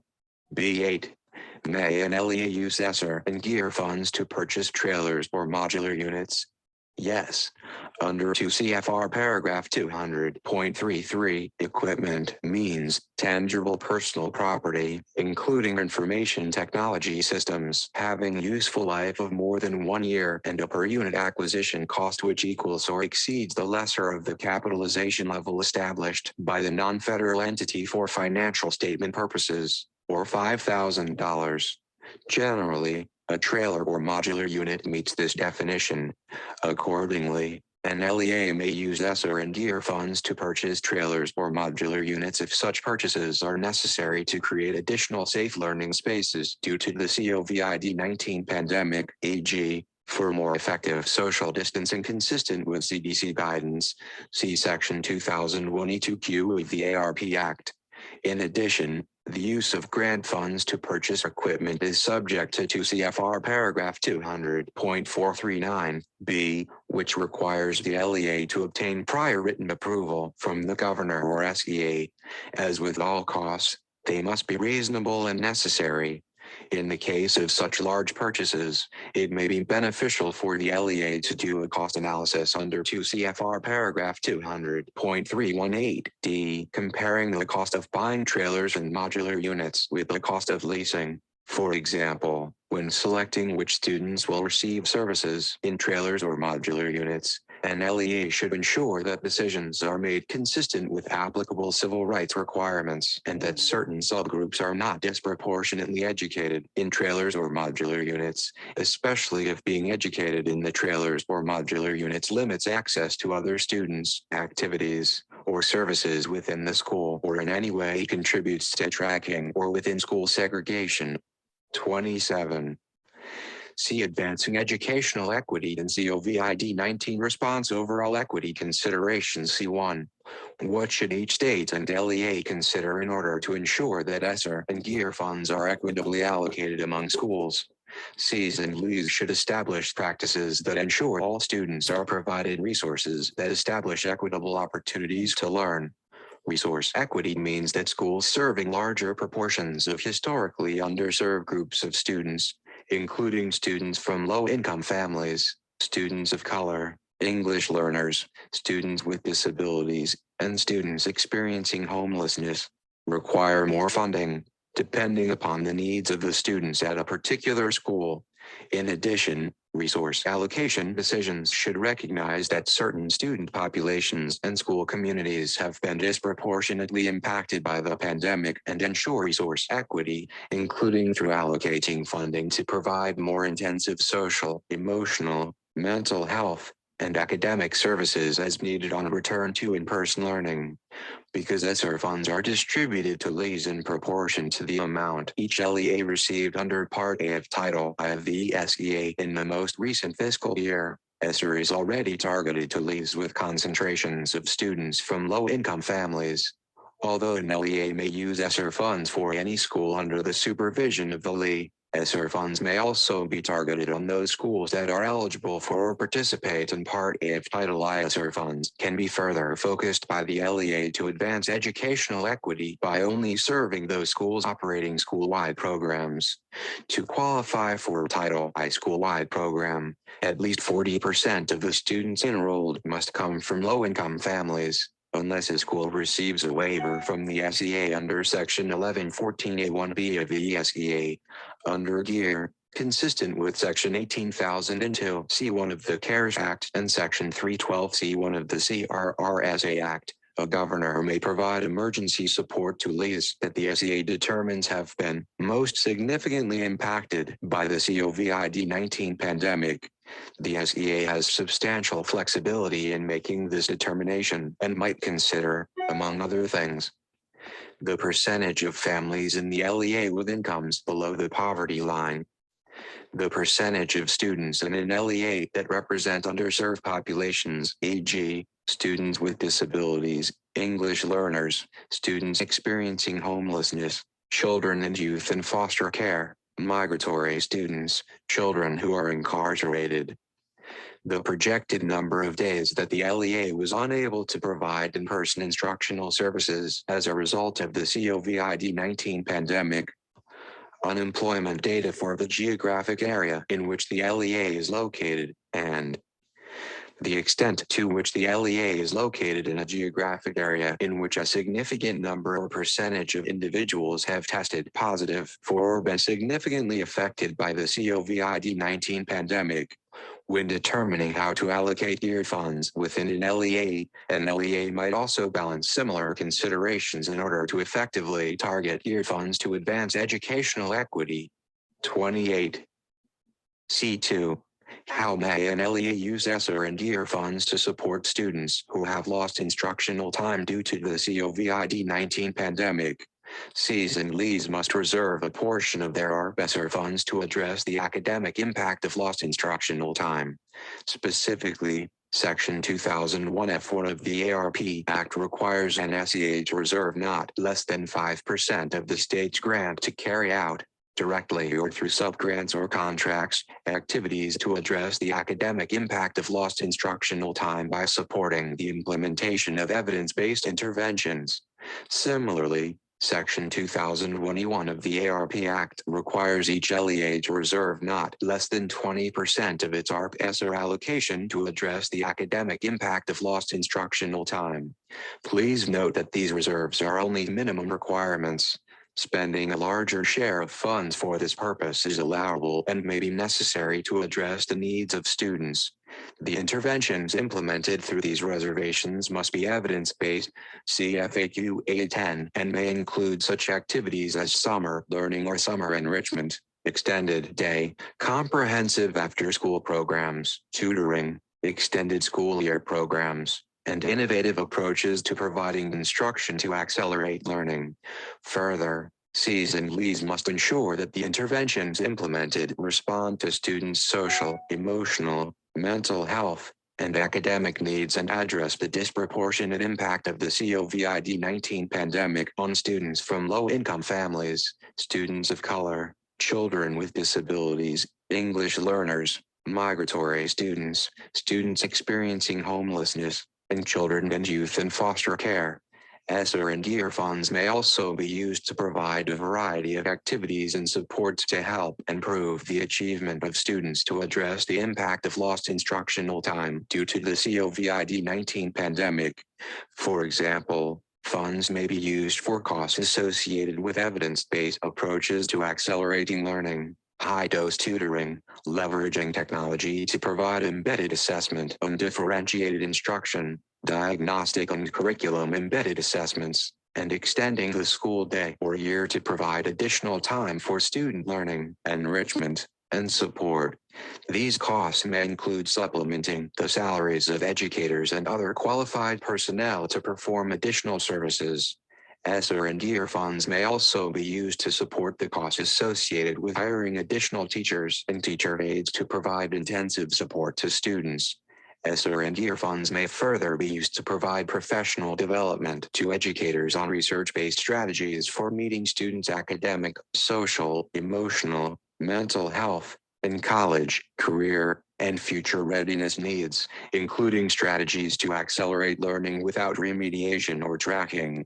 For more information on using ESSER and GEAR funds to address the academic impact of lost instructional time for students with disabilities eligible under IDEA, see FAQ C5. Effective strategies to address lost instructional time are further described in Volume 2 of the Department's COVID-19 Handbook, which is available at https://www.ed.gov/documents/coronavirus/reopening-2.pdf. C3. How may an LEA use ESSER and GEAR funds to support students' social, emotional, mental health, and academic needs, including by hiring support personnel such as nurses, counselors, and social workers. An LEA may use ESSER and GEAR funds, including the 20% of our ESSER funds set aside to address the academic impact of lost instructional time, to support students' social, emotional, mental health, and academic needs, including by implementing school-wide strategies that enhance supports and interventions for students as well as targeted assistance for students who need such supports. For example, an LEA might hire additional personnel to prioritize student well-being and health by increasing 29. Student access to teachers, nurses, guidance counselors, social workers, and other support personnel on LEA might also address the needs of students arising from the COVID-19 pandemic by using ESSER and GEAR funds to implement or expand arts programs, such as music programs, including purchasing instruments, expand sports programming so more students can participate, or initiate clubs, such as a robotic or STEM club. LEAs should also work to ensure that schools are implementing instructional practices that are culturally responsive and that incorporate trauma-informed pedagogy in response to the COVID-19 pandemic. For example, LEAs with high concentrations of English learners may hire additional bilingual staff to address the social, emotional, mental health, and academic needs of English learners. ESSER and GEAR funds may be used to support implementation of curriculum, including related professional development. As noted in FAQs A4 and A9, in implementing evidence-based strategies to address the academic impact of lost instructional time through the ESSER required reservation of funds, Cs and LEAs must respond to students' social, emotional, mental health, and academic needs and address the disproportionate impact of the COVID-19 pandemic on students from low-income families, students of color, English learners, children with disabilities, migratory students, students experiencing homelessness, and children and youth in foster care.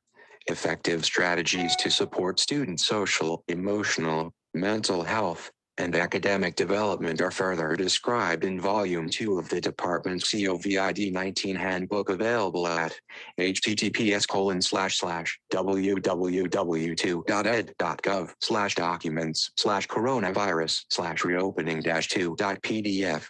Focusing on student groups most impacted by the pandemic, please note that the following FAQs provide examples of allowable uses of ESSER and GEAR funds for specific groups of students, to the extent that these groups are also served by other federal education programs. Uses of funds under those programs, which are governed by specific programmatic requirements, may be more restrictive.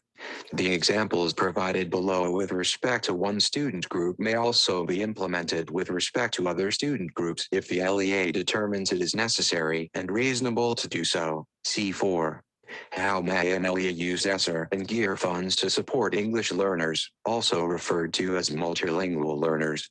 In order to address the needs of English learners, an LEA may use ESSER and GEAR funds to address the impact of lost instructional time and services, support culturally responsive instruction, and support family engagement activities.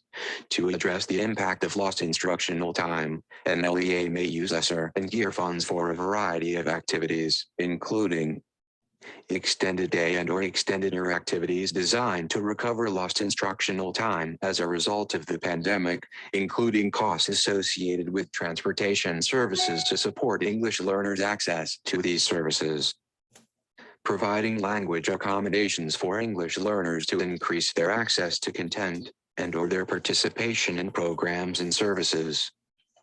Activities that respond to the social and emotional learning needs of English learners, including professional development for teachers to support English learners, e.g., how to provide a welcoming, nurturing, and supportive learning environment, whatever the learning mode, and strategies that increase student collaboration and enhance classroom community, including teachers, aides, and paraprofessionals. 30. Hire additional bilingual staff, including certified bilingual education teachers, to address the social, emotional, mental health, and academic needs of English learners. To address and promote culturally responsive practices that leverage the assets of English learners and provide the essential scaffolds and supports, an LEA may use ESSER and GEAR funds to provide professional development for staff, including administrators, teachers, guidance counselors, and other student services staff that is focused on meeting the unique needs of English learners. For example, an LEA may use ESSER and GEAR funds to provide professional learning for content teachers on implementation of strategies to provide meaningful access to the content, to promote English language development, and to offer language accommodations during instruction in a variety of modes. For all teachers on formative assessment strategies to monitor the progress of English learners in content and language instruction. For guidance counselors and student service staff on asset-based scheduling practices that support meaningful access to core content classes. For administrators and teachers on vertical articulation and collaboration practices to support the successful transition of English learners in critical stages such as grades K1, 5, 6, and 8, 9. Technology specifically focused on helping English learners access remote instruction or other tools that will help them better access the curriculum and provide enrichment, and PPE that helps facilitate language instruction, i.e., transparent masks, to address and promote family engagement and dual capacity building for staff and families of English learners, and LEA may use ESSER and GEAR funds to provide outreach to families of English learners during the COVID-19 pandemic that includes them as partners in education.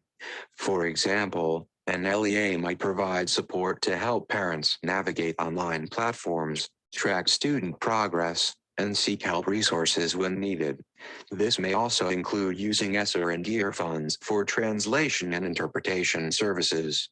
The department's fact sheet, providing services to English learners during the COVID-19 outbreak, is a helpful tool that outlines states' responsibilities to English learners and their parents.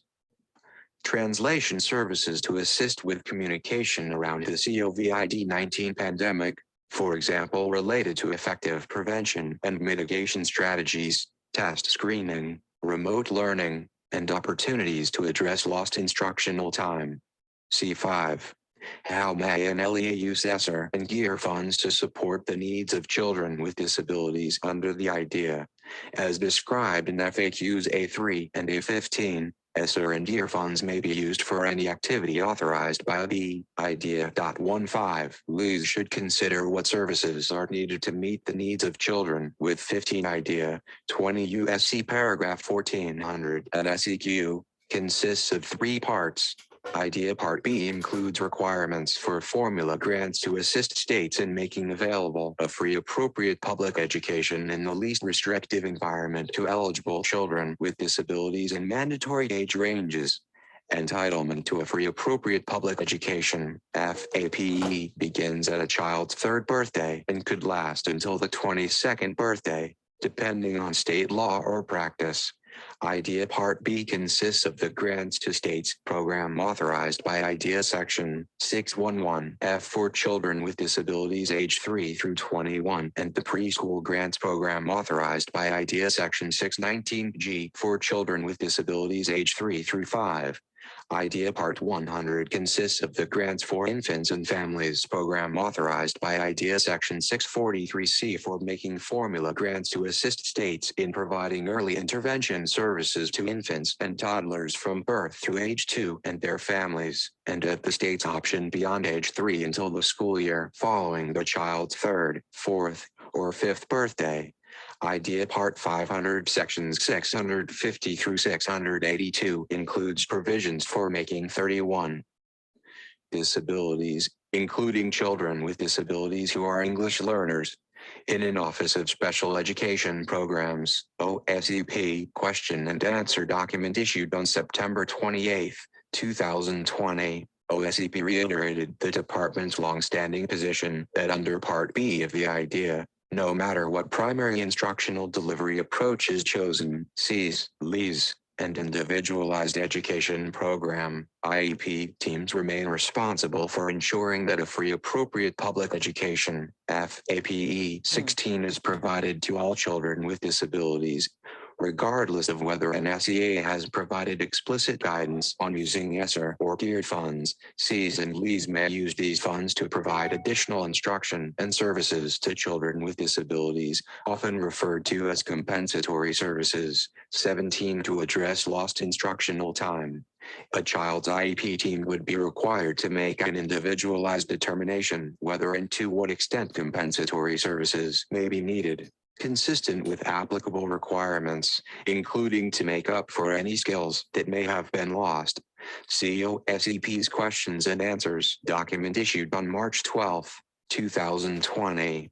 Similarly, states may use ESSER and GEAR funds to make available early intervention services to those who were not provided such services consistent with a child's Individualized Family Services Plan, IFSP, as a result of disruptions in services due to the COVID-19 pandemic. 18. In addition to the services outlined throughout this document, ESSER and GEAR funds may be used for the following purposes consistent with the IDEA for children with disabilities. Please note that this is not an exhaustive list. Services to support struggling learners under Section 613F of IDEA Part B. providing comprehensive coordinated early intervening services, CEIS, for children not currently identified as needing special education or related services, but who need additional academic and behavioral support to succeed in a general education environment, including professional development, which may be provided by entities other than LEAS for teachers and other school staff to enable such personnel to deliver scientifically based academic and behavioral interventions, including scientifically based literacy instruction and, where appropriate, instruction on the use of adaptive and instructional software, and providing educational and behavioral evaluations, services, and supports, including scientifically based literacy instruction, services to support children with disabilities age 321 under Section 611 of IDEA Part B, providing support and direct services for children with disabilities, including technical assistance, personnel preparation, and professional development and training, implementing child-find policies and procedures, including ensuring identification, location, and evaluation of children who may need special education and related services, including underserved groups, such as children experiencing homelessness, migratory children, and highly mobile children, discretionary grants to support state personnel development, technical assistance and dissemination, technology, and parent training and information centers. 16 FAPE is defined in 34 CFR paragraph 300.17 as special education and related services that A are provided at public expense, under public supervision and direction, and without charge. B meet the standards of the SEA, including the requirements of IDEA Part B. C include an appropriate preschool, elementary school, or secondary school education in the state involved, and D are provided in conformity with an IEP that meets the requirements of 34 CFR paragraph 300.320 through 300.324. See also 20 U.S.C. paragraph 14019. 17. Some states refer to these services as recovery services due to the COVID-19 pandemic, although IDEA does not use this term. 18. State lead agencies other than CES may also use ESSER and GEAR funds through an interagency agreement or other written method with the SEA or Governor's Office. 32. Eliminating evaluation backlogs. 19. Addressing the loss of instructional time and loss of skills for children with disabilities, and determining on an individual basis, in accordance with applicable requirements, by the IEP team whether compensatory services may be needed for a child with a disability who is unable to receive FAPE as a result of school closures or other disruptions in services due to the COVID-19 pandemic. Providing extended school year services as determined on an individual basis by a child's IEP team to be necessary to provide FAPE to the student. Monitoring, enforcement, complaint investigations, and the mediation process, including providing for the cost of mediators and support personnel. Providing positive behavioral interventions and supports on mental health services for children with disabilities. Improving the use of technology in the classroom and or in a remote setting for children with disabilities to enhance learning. Supporting the use of technology, including technology with universal design principles and assistive technology devices, to maximize accessibility to the general education curriculum for children with disabilities. Implementing transition programs, including coordination of services with agencies involved in supporting the transition of children with disabilities to post-secondary activities. Assisting leads in meeting personnel shortages, including by hiring additional personnel to provide special education and related services and reducing caseloads in key areas. Supporting capacity building activities and improving the delivery of services by leads to improve results for children with disabilities. Developing programming for children with disabilities who have been expelled from school, children with disabilities in correctional facilities, children enrolled in state-operated or state-supported schools, and children with disabilities in charter schools, and increasing the number of high-need children with disabilities funded under a state's high-cost fund.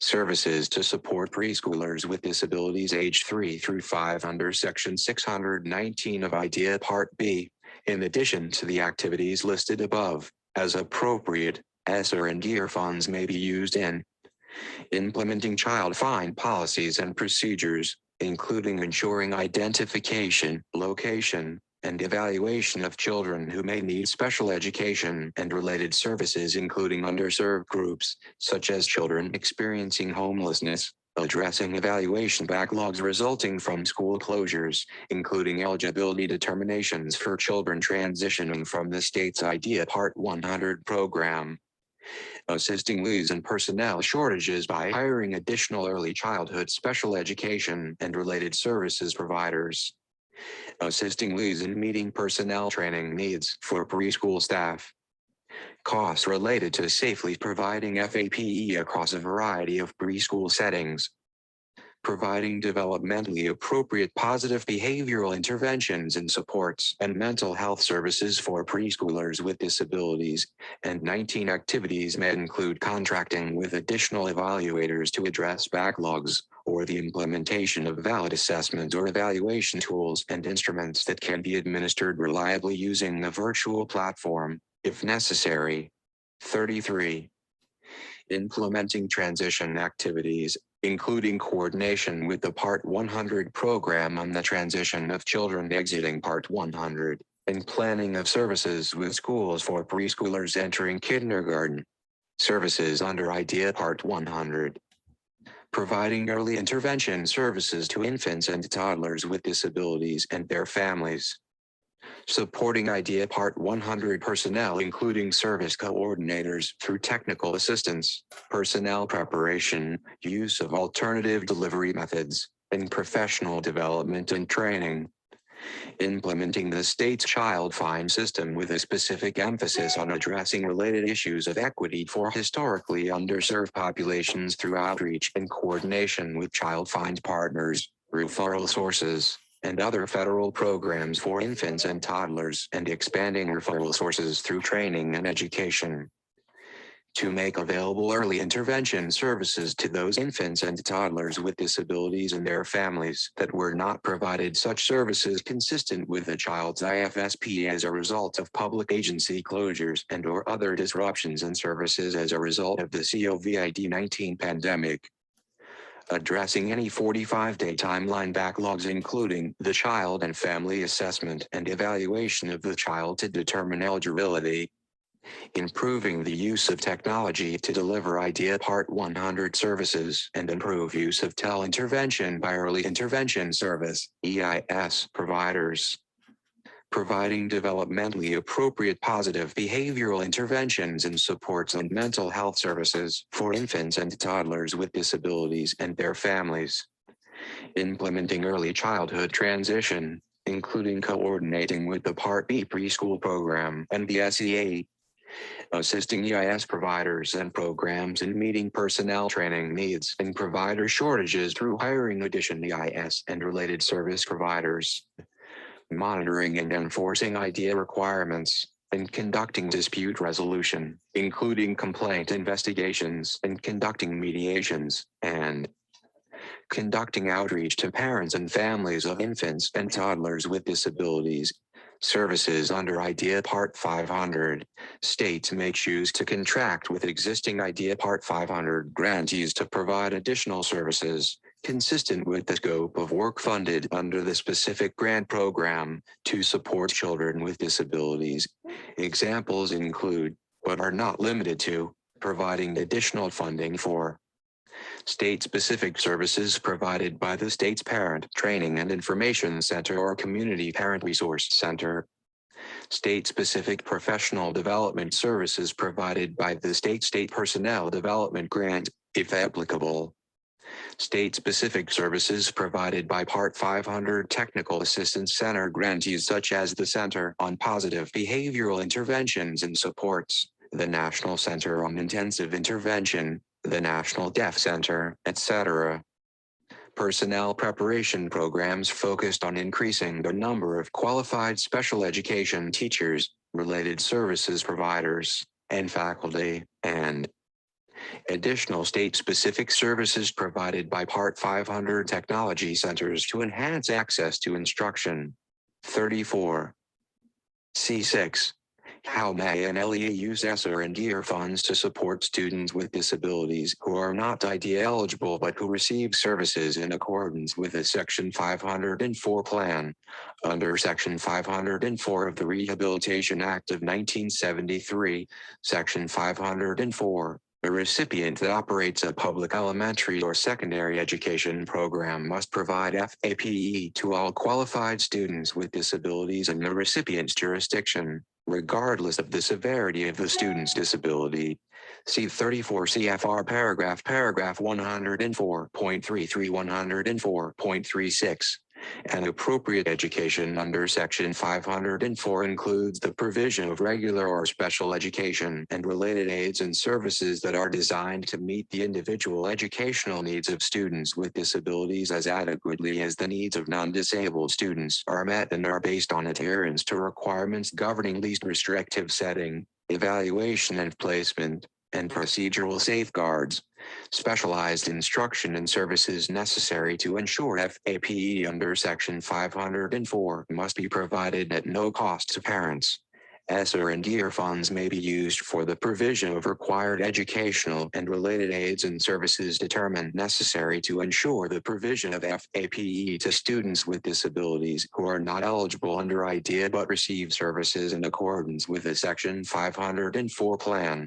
In addition, ESSER and DEAR funds may be used to provide additional instruction and services to students with Section 504 plans who are not IDEA eligible, often referred to as compensatory services, to make up for any skills that might have been lost if it is individually determined in accordance with respective applicable standards that the student was unable to receive FAPE as a result of the closure of school buildings or other disruption in services as a result of the COVID-19 pandemic. C7. How may ESSER and DEAR funds be used to support students experiencing homelessness? ESSER and DEAR funds may be used for services and interventions specifically tailored to meet the needs of students experiencing homelessness 20 including, for example, outreach and service delivery, mental health services and positive behavioral interventions and supports, and planning and implementing summer learning and after-school programs addressing the needs of students experiencing homelessness. An LEA may use ESSER and DEAR funds to ensure that all students experiencing homelessness are identified and fully participate in school on the same basis as their peers through, for example, outreach, training, and community collaborations. For example, an LEA may use ESSER and DEAR funds for the following purposes: to increase the FTE hours of the homeless liaison designated under McKinney-Vento, to assign building level contacts, particularly in highly impacted schools, to increase specialized support staffing, such as counselors, social workers, and others who are specifically trained in outreach and services for students experiencing homelessness, and to provide transportation services to ensure access to after-school or summer learning and enrichment programs. 20 ESSER II, DEAR I, and GEAR II funds are specifically authorized to be used for activities authorized under McKinney-Vento. Although our ESSER funds are not specifically authorized for that purpose, they may be used for any activity allowable under the Impact Aid program under Title VII of the ESEA, which includes allowable activities under McKinney-Vento. 35. An LEA should coordinate the use of ESSER and DEAR funds with other education funds used to support homeless students such as McKinney-Vento and Part A of Title I of the ESEA to ensure a comprehensive approach to meeting those students' needs. Please note that ESSER and DEAR funds should be used to address the specific needs of students experiencing homelessness, just as they are intended to meet the needs of other underserved groups of students and other groups of students most impacted by the COVID-19 pandemic. The ARP Act also includes an additional $800 million to support the needs of students experiencing homelessness, and these resources should be additive to the supports and services provided under ESSER and DEAR. C8. How may an LEA use ESSER and GEAR funds to serve children and youth in foster care? The COVID-19 pandemic has caused unique challenges for students in foster care and their caregivers. For example, the pandemic has caused increased disruptions in students' living placements and, as a result, school placements.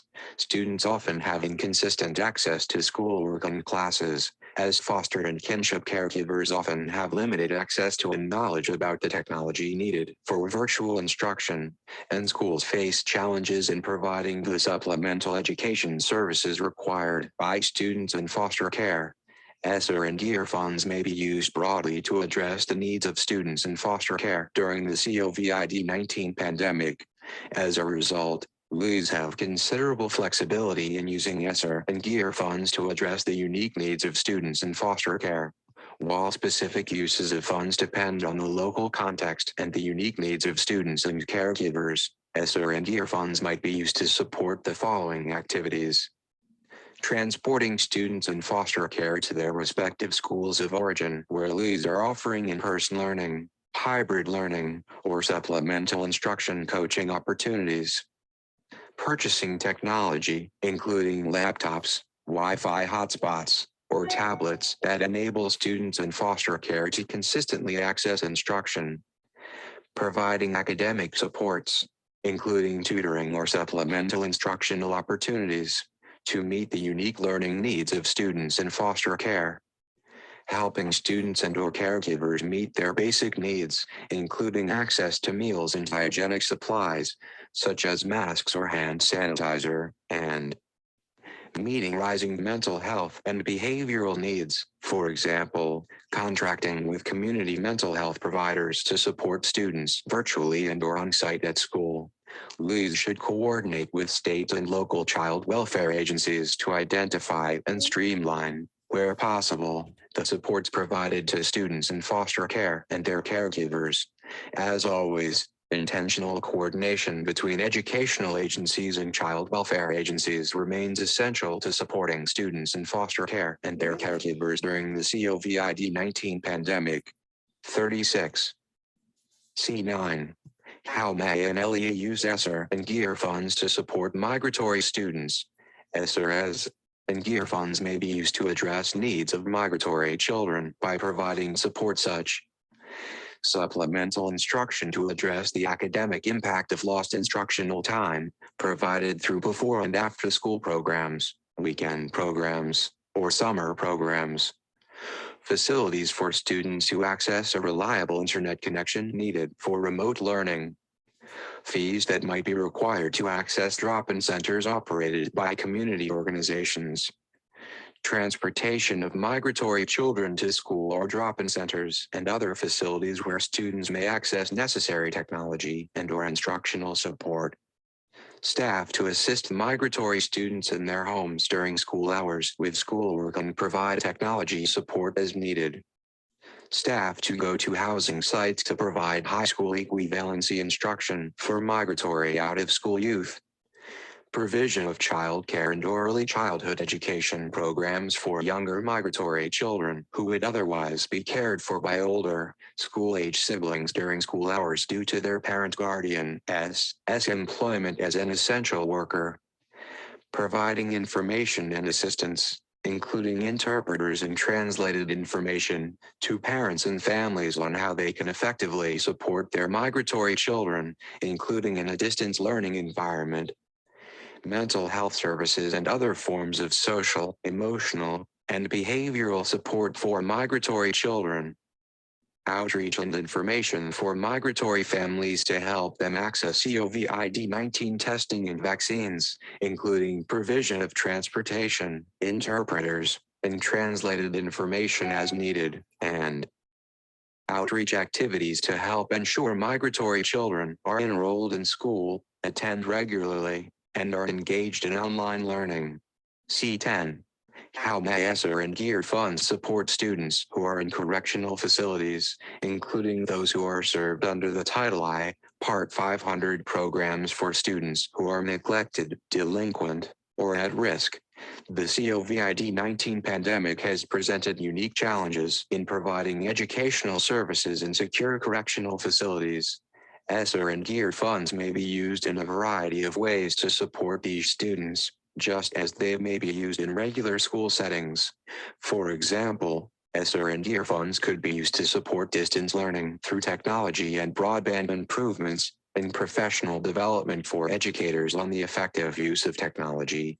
Funds could also support technology to allow youth to meet virtually with family and meet with personnel to address students' academic, social, emotional, behavioral, and mental health needs due to the COVID-19 pandemic, to improve on-site library resources, and provide instructional supports that address lost instructional time, such as high-quality tutoring or leveraging technology for formative and diagnostic assessment and differentiated instruction. Funds could be used for materials and services that support post-secondary education access and career development and job placement, which might also have been impacted due to the COVID-19 pandemic. ESSER and GEAR funds could also be used for materials and services that support adult and career and technical education in correctional facilities. This includes integrated education and training programs, career pathway initiatives, pre-apprenticeships, apprenticeships, post-secondary education 37, access and career development and job placement, which all might have been impacted due to the COVID-19 pandemic. Interventions and strategies for consideration C11. How may an LEA use ESSER and GEAR funds to address chronic absenteeism? ESSER and GEAR funds may be used to implement data-driven strategies to address chronic absenteeism, which has increased as a result of the COVID-19 pandemic. These include outreach to students and families, accelerating learning for students with significant amounts of lost instructional time during the COVID-19 pandemic, and other intensive social, emotional, mental health, and academic supports. Effective strategies to address chronic absenteeism and re-engage students are further described in Volume 2 of the Department's COVID-19 Handbook, available at https://www.ed.gov/documents/coronavirus/reopening-2.pdf. In addition, to guide LEA decision-making around which strategies to implement, ESSER and GEAR funds may be used to develop data quality systems that will assist LEAs with such activities as establishing a common definition of what constitutes a day of attendance across all modes of instruction, including in-person, remote, virtual, synchronous, and asynchronous, tracking daily attendance and determining whether absences occur during in-person, synchronous, or asynchronous settings, monitoring and publishing disaggregated data on the number of students who are absent 10% or more of the time, conducting research and analyzing data to determine which attendance metrics are associated with lower academic performance in distance or hybrid learning, creating early warning systems based on key student indicators, including chronic absenteeism, credit accumulation, course grades, and discipline rates, to identify students who are at risk of dropping out of school. C12. How may an SEA or LEA use ESSER and GEAR funds to improve its data systems and its transparency when reporting to the public? It is important that parents, educators, and the public have accurate and meaningful information about how students are learning during and after the pandemic and what learning opportunities are available. In addition to their primary purposes of ensuring that schools can reopen safely and addressing students' social, emotional, mental health, and academic development, ESSER and GEAR funds may be used for data collection and the creation of state or LEA-level data dashboards that provide public reporting when the reporting is related to the COVID-19 pandemic, e.g., establishing new collections or dashboards that specifically address lost instructional time, disaggregated to the greatest extent possible by race, ethnicity, economic status, English learner status, disability status, homelessness status, and other factors, on critical measures including school instructional offerings by modality, e.g., open full-time in person for all students, remote option available for all students, Student enrollment rates by school and by instructional modality, open for full-time in-person instruction, open for hybrid instruction, and fully remote learning. Student attendance rates by school and by instructional modality. Chronic absenteeism rates by school and by instructional modality, 38. Rate of student participation logging into remote learning for students in fully remote or hybrid learning environments by school. The average number of hours of live instruction by grade span for students in fully remote or hybrid learning environments by school by month. A measure of students and educators who have adequate technology, devices, and high-speed internet access for remote instruction. A measure of the distribution of school meals by school. Reporting on impacts of the COVID-19 pandemic on states' collection of data for the state performance plans and annual performance reports as required by Section 616 of the IDEA. Other opportunity to learn indicators such as discipline rates, access to advanced coursework, teacher turnover and quality data, e.g., experience, certification, access to professional learning, access to guidance counselors, social workers, psychologists, and nurses, and student learning across multiple measures, including assessments. Cs and LEs may also use administrative funds for this purpose. C13. How may an LEA use ESSER and GEAR funds to support full-service community schools?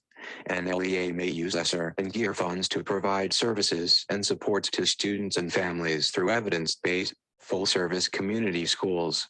The ARP Act defines a full-service community school as it is defined in Section 4622 of the ESEA, a public elementary school or secondary school that A. participates in a community-based effort to coordinate and integrate educational, developmental, family, health, and other comprehensive services through community-based organizations in public and private partnerships, and B. provides access to such services in school to students, families, and the community, such as access during the school year, including before and after school hours and weekends, as well as during the summer.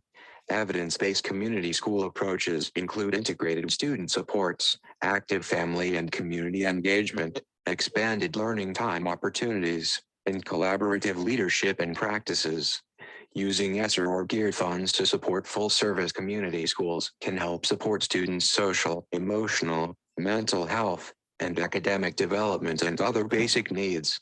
Additionally, LEAs may utilize funds in the development or expansion of in-school student support centers that provide mentoring, counseling, and social and emotional learning supports to students in individual or group sessions. C14. How may an LEA use ESSER and GEAR funds to support mental health services for students and educators facing COVID-19 pandemic-related trauma? An LEA may use ESSER and GEAR funds to provide mental health services and supports for students and their families, teachers, and LEA staff who are experiencing COVID-19 pandemic-related trauma, including students who were experiencing trauma prior to the pandemic that may have been exacerbated by the pandemic.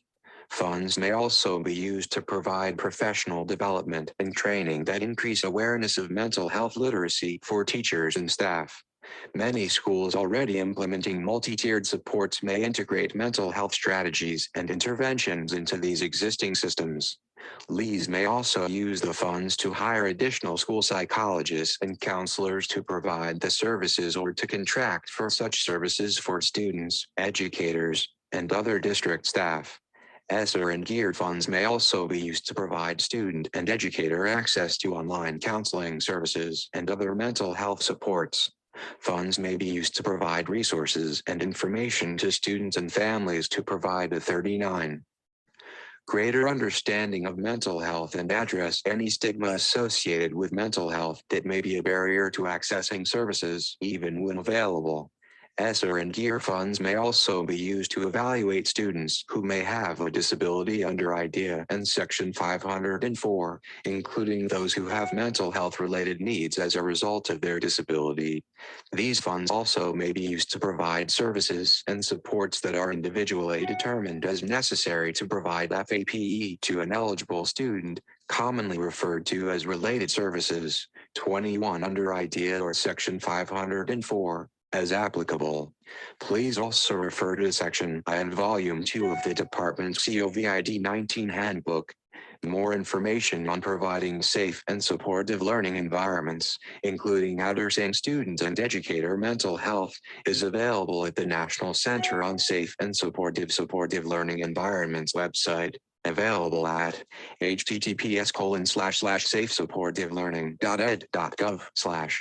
More information on improving school climate and school safety through the implementation of positive behavioral interventions and supports is available at the Center on Positive Behavioral Interventions and Supports, available at https://www.pbis.org/. C15. How may an LEA use ESSER and GEAR funds to support evidence-based literacy programs? As noted in FAQs A4 and A9, Cs and LEAs must implement evidence-based strategies to address the academic impact of lost instructional time through the required ARP-ESSER reservation of funds. Many parents and educators are especially concerned about the loss of in-person instructional time on students' early literacy skills. ESSER and GEAR funds may be used to support comprehensive state and local literacy programs that are needed due to the COVID-19 pandemic, e.g., to address loss of literacy skills as a result of the pandemic. It is important that LEAs invest in evidence-based practices to support learners, including in early literacy, whether they are learning remotely or in person. Cs and LEAs may also use ESSER and GEAR funds for multi-tiered systems of support for English learners and to provide specially designed instruction for students with disabilities for literacy development and language acquisition. Funds may also be used for parent training and family literacy services and use of early learning strategies that bring in the child's environment and experiences to promote literacy skills. Effective strategies to support student learning are further described in Volume 2 of the Department's COVID-19 Handbook, available at https://www.ed.gov/documents/coronavirus/reopening-2.pdf. C16.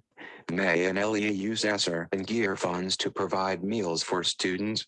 Typically, an LEA has other means of providing for food services, such as through the U.S. Department of Agriculture, USDA, or other federal programs. As a result, the department encourages LEAs to use those federal funds with the specific purpose of providing food services to students prior to using ESSER or GEAR funds for this purpose.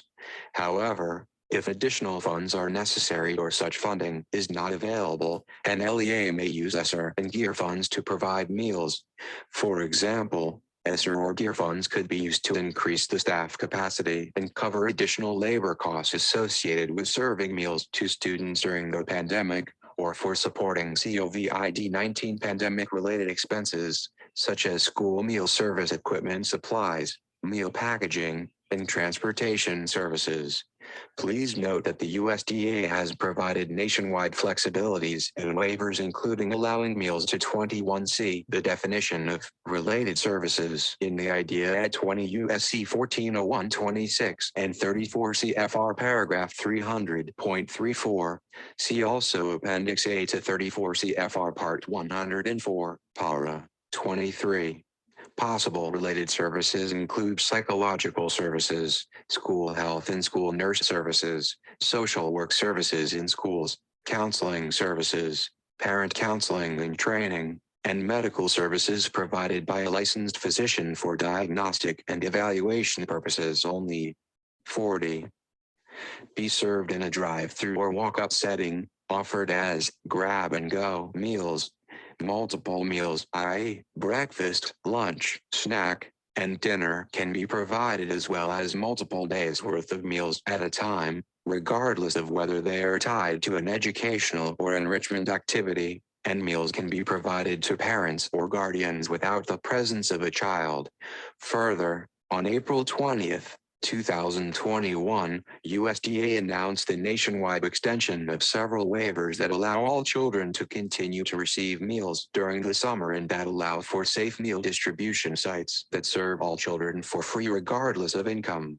Many flexibilities have been extended through school year 2021-2022. See https://www.fns.usda.gov/disaster/pandemic/cn-021-22-waivers-own-flexibilities.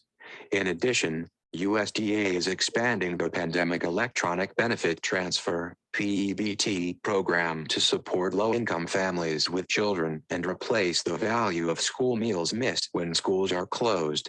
On January 22, 2021, USDA announced that it would increase the PEBT benefit by approximately 15%. Additionally, the ARP Act expands PEBT to any school year in which there is a public health emergency designation as well as during summer months. C17. How may an LEA use ESSER and GEAR funds to specifically support high school seniors? ESSER and GEAR funds may be used to assist high school seniors with post-high school planning, including the additional cost to schools of providing these supports to students in a fully in-person, hybrid, or remote environment. For example, ESSER and GEAR funds may be used to pay college application fees for low-income students or to support the salaries of additional guidance counselors to assist students with exploring options for careers and post-secondary study, navigating the college application process, completing the free application for federal student aid, FAFSA, and conducting parental and student information sessions. Funds may also be used for stipends or incentives for educators taking on additional responsibilities to provide post-high school planning for high school seniors, consistent with 2 CFR paragraph 200.430 F.I. Incentive pay is given pursuant to an established plan, which could be established in response to the COVID-19 pandemic. Funds may also be used to support summer bridge programs to help students make the successful transition to post-secondary education, training, pre-apprenticeship, registered apprenticeship, or other career pathway programs. Finally, ESSER and GEAR funds may be used for transition services for high school seniors with an IEP to facilitate their transition from school to post-school activities. C18.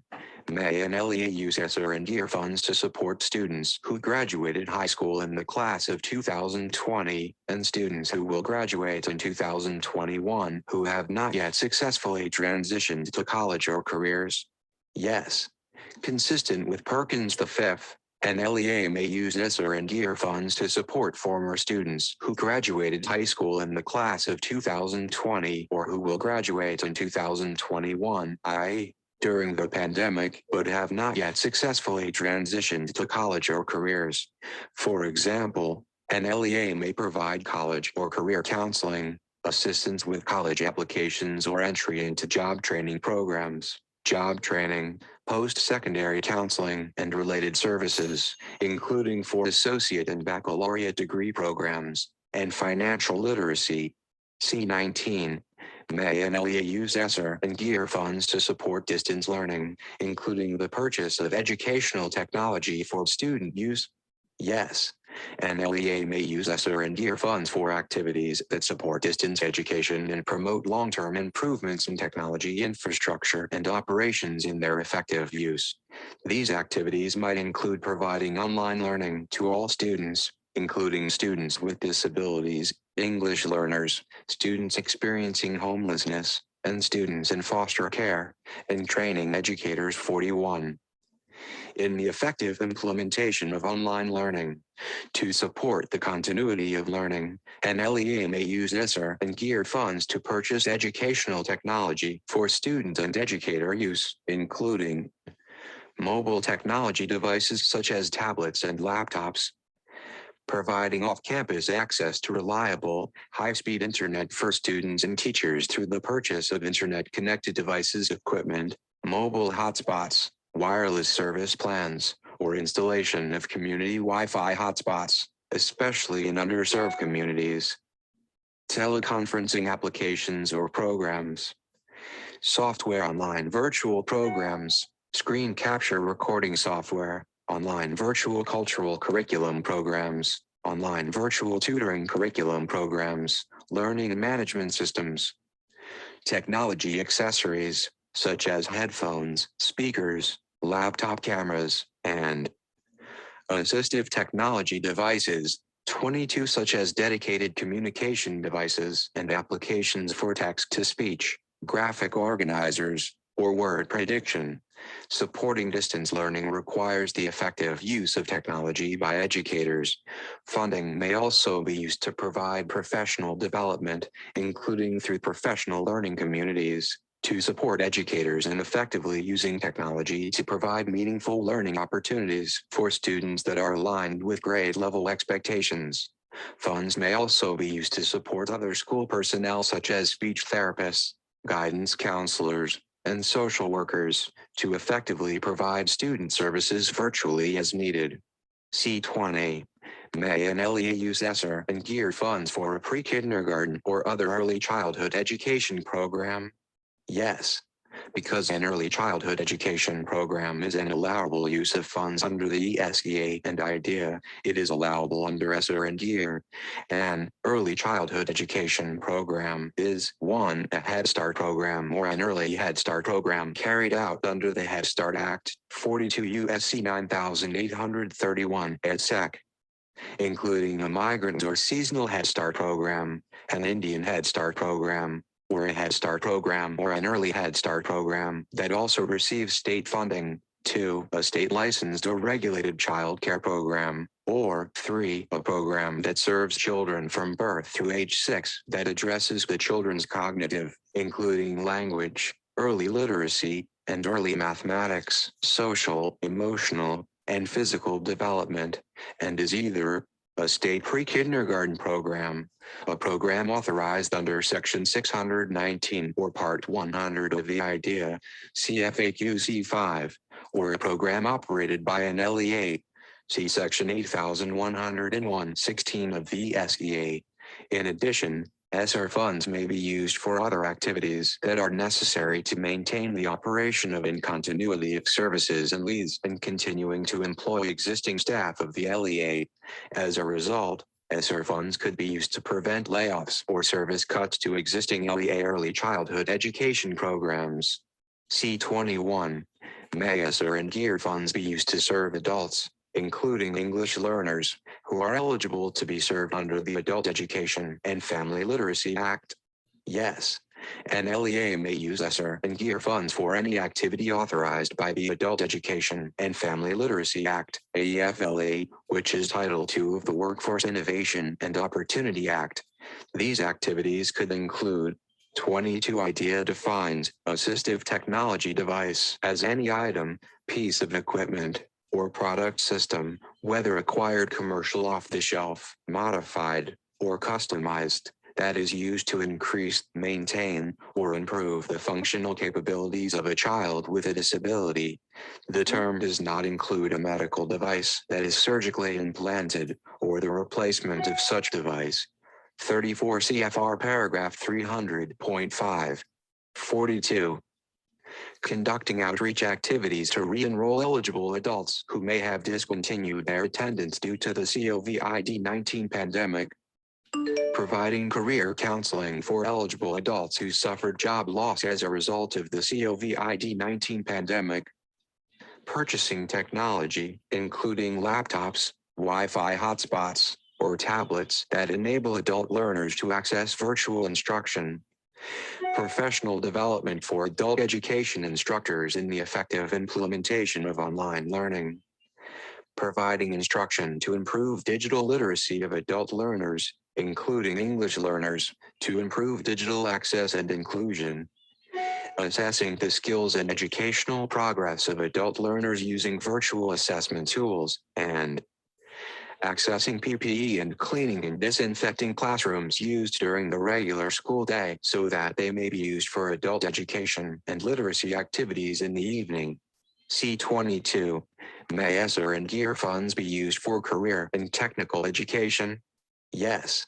An LEA may use ESSER and GEAR funds for any activity authorized by Perkins v. These activities could include, for example, updating the comprehensive local needs assessment required by Section 134C of Perkins the Fifth to reflect changes in the labor market caused by the COVID-19 pandemic, providing ride-sharing services to transport students to shared time area career and technical education centers or work-based learning opportunities, adjusting curriculum to account for the academic impact of lost instructional time or to cover technical skills that could not be addressed during remote instruction, providing professional development on the delivery of remote classroom instruction and virtual or remote work-based learning opportunities, purchasing remote test proctoring services so that students can participate remotely in assessments for industry-recognized credentials, implementing simulated work-based learning or school-based enterprises to replace work-based learning opportunities that are no longer available in the community due to the COVID-19 pandemic, providing support to low-income students for college application fees, and supporting students who graduated high school in the class of 2020 and students who will graduate in the class of 2021, i.e., during the pandemic, but have not yet successfully transitioned to college or careers by providing, for example, college or career counseling, assistance with college applications, entry into job training programs, and financial literacy. C23. May ESSER and GEAR funds be used to re-engage students who have not been able to participate in in-person and or remote instruction during the COVID-19 pandemic? Yes. LEAs should identify opportunities to re-engage students whose schools have not been successful in engaging them during the COVID-19 pandemic. LEAs may use indicators such as chronic absenteeism during in-person and or remote instruction to identify students in need of targeted support and services, as well as more generally identifying which students have lost the greatest number of in-person instructional days since the beginning of the COVID-19 pandemic. ESSER and GEAR funds may be used to provide academic, social, emotional, behavioral, and, in particular, mental health supports to address the impacts of isolation during this period. In addition, ESSER and GEAR funds may be used to conduct child find activities to identify, locate, and evaluate students who are suspected of having disabilities and need special education and related services under the IDEA. ESSER and GEAR funds may also support 43 broader activities that re-engage disconnected youth and reduce community violence in places where the COVID-19 pandemic has exacerbated inequities, leading to increases in the number of disconnected youth and violence. This may include summer learning and enrichment programming targeted towards the needs of high school students most likely to be impacted by community violence. C24. May ESSER and GEAR funds be used to implement community violence intervention strategies? Yes.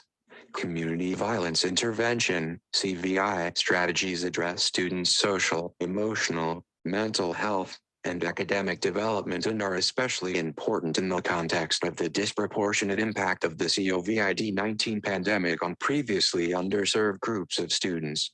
Purposeful strategies to re-engage disconnected youth through youth violence reduction programs, mentorship, and strengthening youth skills through workforce engagement and training also have the potential to reduce community violence.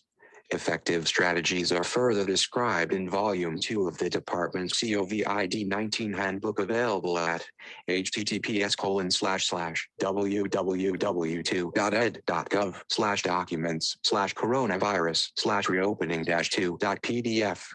Additional information on CVI strategies and investments is included in the administration's fact sheet available at https://www.whitehouse.gov/briefing-room/statements-releases/2021/04/7/fact-sheet-more-details-on-the-biden-harris-investments-investments-and-community-violence-interventions/summer learning and enrichment C25. What kinds of summer programs may ESSER and GEAR funds support? ESSER and GEAR funds may provide broad support for summer learning and enrichment programs. Given that this summer affords students a critical opportunity, LEAS should consider a variety of options for procuring summer services with ESSER and GEAR funds, including programs run by nonprofit or community organizations, as well as those run by the LEA. Effective summer programming can address students' social, emotional, mental health, and academic needs through a combination of activities that include strong partnerships with community-based organizations and other summer providers, including summer camps. These partnerships can help to sustain these programs and can also support programs in rural and remote communities.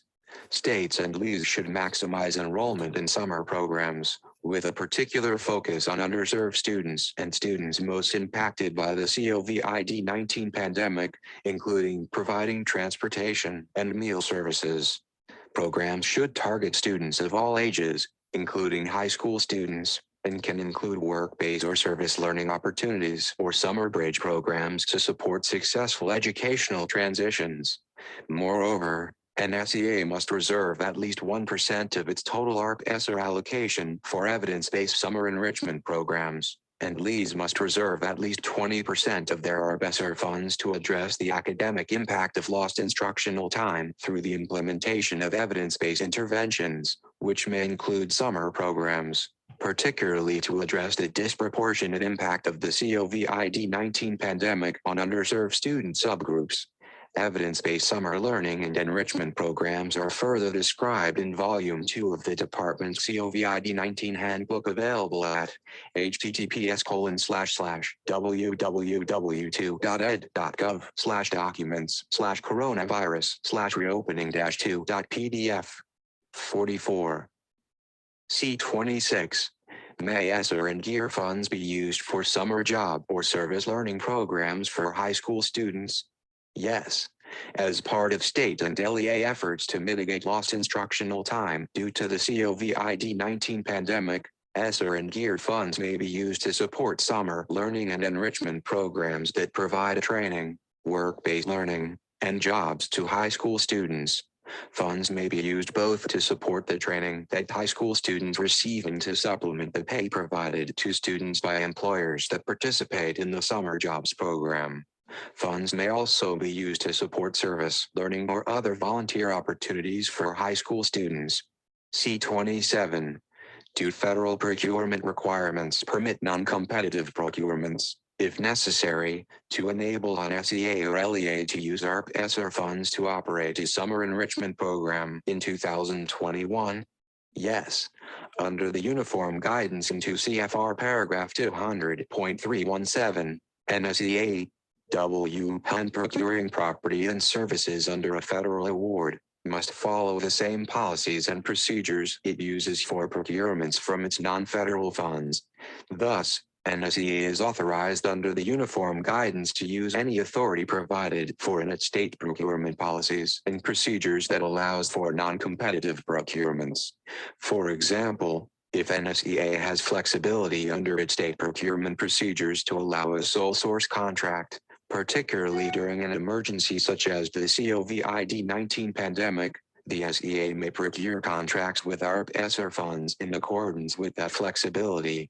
Under the Uniform Guidance, all other non-federal entities, including LEAS, must follow the procurement provisions in 2 CFR paragraph 200.318 through 200.327.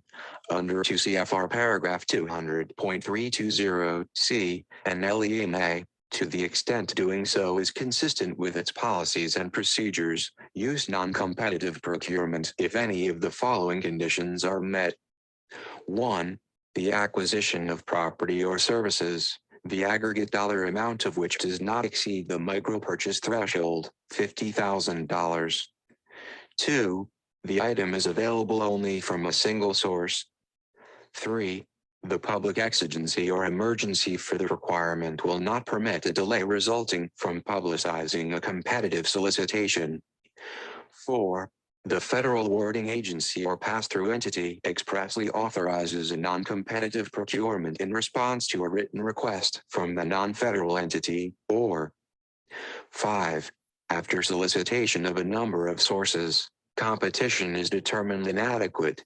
Consistent with 2 CFR paragraph 200.320 C3, an LEA may determine that its response to the COVID-19 pandemic qualifies as a public exigency or emergency that does not permit the delay that would result from competitive bidding. Under these circumstances, and to the degree doing so is consistent with its own policies and procedures, an LEA could use non-competitive procurement. The LEA should consult with its SEA before using this authority. Also, under 2 CFR paragraph 200.320 C4, an SEA, to the extent doing so is consistent with its state procurement policies and procedures, may authorize an LEA to use non-competitive procurement in response to a written request. In the alternative, the department may grant similar flexibility. 45. D. Using ESSER and GEAR funds to support educators and other school staff. D1. May an LEA use ESSER and GEAR funds to stabilize and support the educator workforce? Yes. An LEA may use ESSER and GEAR funds to stabilize and support the educator workforce and to support the conditions that will allow schools to return to in-person instruction. This may include using funds to pay teacher salaries and avoid layoffs. Funds may also be used to address educator shortages exacerbated by the pandemic by hiring new teachers, including expanding student access to a well-prepared and diverse educator workforce. Examples of strategies that could be employed to stabilize and support the educator workforce include supporting partnerships with educator preparation programs to expand opportunities for extensive clinical experience to teaching candidates, including leveraging candidates to provide additional support to students and address the impact of lost instructional time as students return to in-person instruction. Providing ongoing support to recruit, hire, and retain a diverse school staff, including through high-quality induction and mentoring programs. Offering supplemental financial support for educators who commit to working in a high-need field or school for a minimum number of years, e.g., 4 years. Providing teachers professional learning opportunities on strategies for the effective use of technology for remote, hybrid, and accelerating learning, or creating and/or supporting educational assistance programs that pay off student loans on behalf of staff as a component of recruitment and retention efforts in response to the pandemic. In using these funds, an LEA should consider ways that will build short and long-term capacity and be sustained after the funding is no longer available.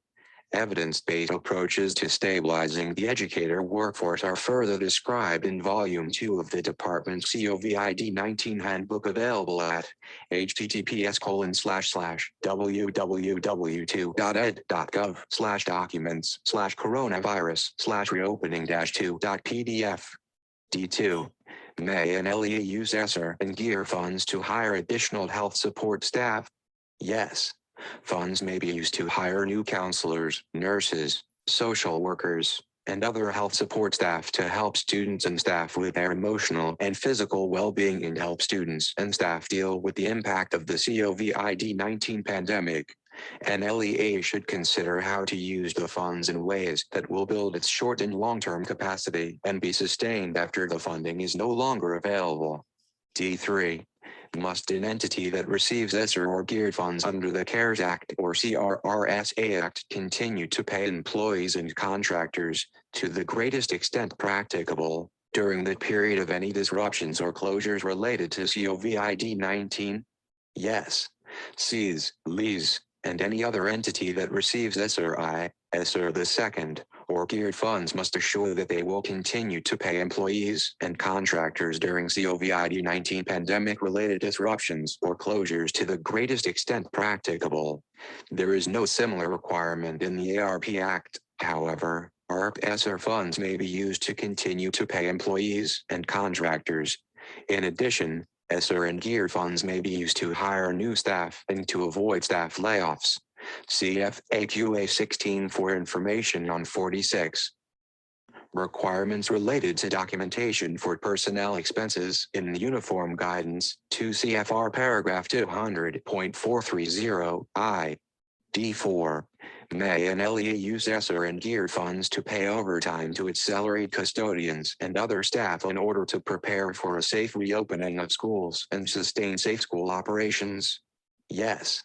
Paying custodians or other staff overtime to safely reopen schools and to keep the schools safely open is allowable under ESSER and GEAR. D5.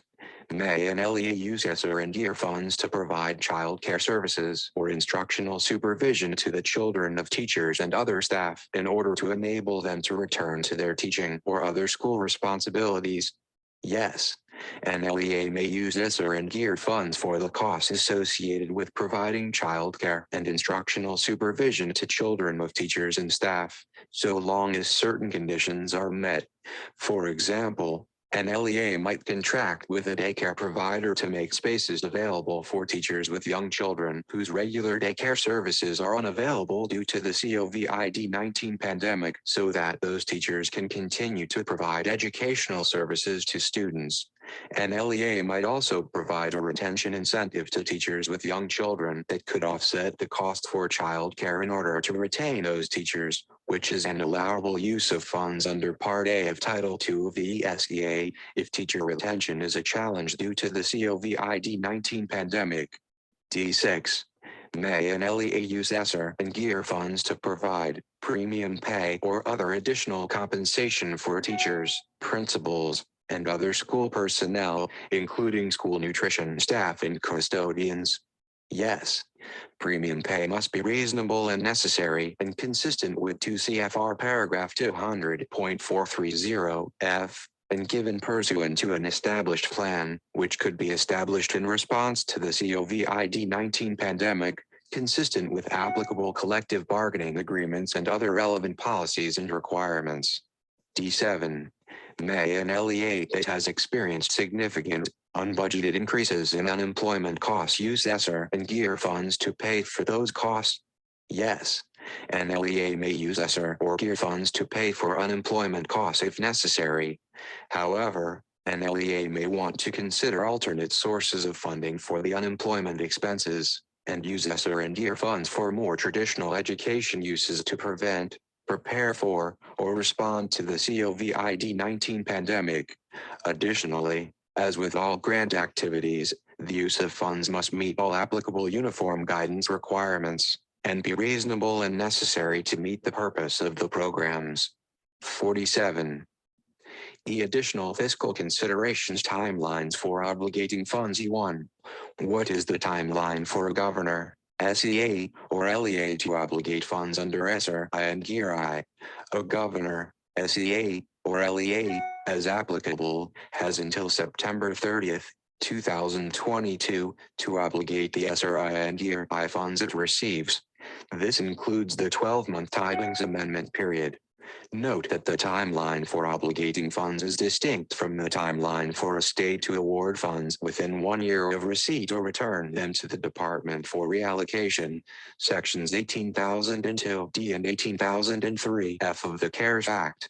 For additional information on awarding and obligating funds, please see question 10 in the ESSER FAQs available at https://oes.ed.gov/files/2020/05/ESSER-fund-frequently-asked-questions.pdf and question A19 in the GEAR FAQs available at https://oes.ed.gov/files/2020/FAQs-GEAR-fund.pdf. Although funds must be obligated by September 30th, 2022, grant activities carried out through a valid obligation of funds may continue beyond that date. Under 2 CFR paragraph 200.344 A, ESSER funds must be liquidated within 120 calendar days after the end of the performance period. E2. What is the timeline for a governor, SEA, or LEA to obligate funds under ESSER the second and GEAR the second? A governor, SEA, or LEA as applicable, has until September 30th, 2023, to obligate the ESSER the second and year the second funds it receives. This includes the 12-month tidings amendment period.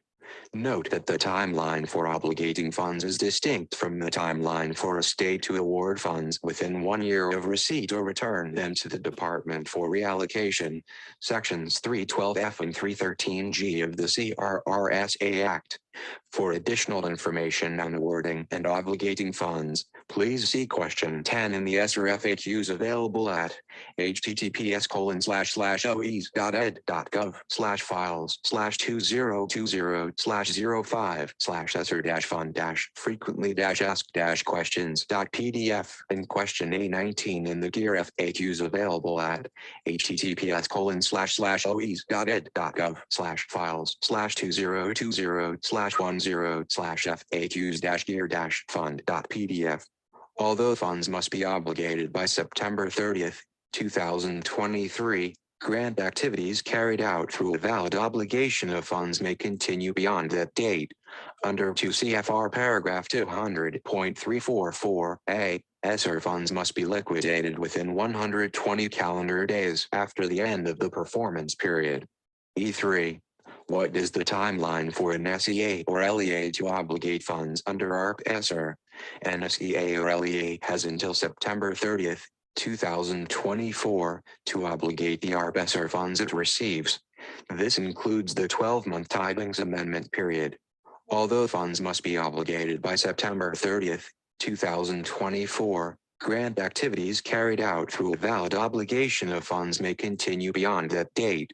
Under 2 CFR paragraph 200.344a, ESSER funds must be liquidated within 120 calendar days after the end of the performance period, September 30th, 2024. Note that the timeline for obligating funds is distinct from the timeline for an SEA to make allocations to LEAs. Section 2001D2 of the ARP Act requires an SEA to make allocations to LEAs in an expedited and timely manner and not later than 60 days after receipt of its award, to the extent practicable.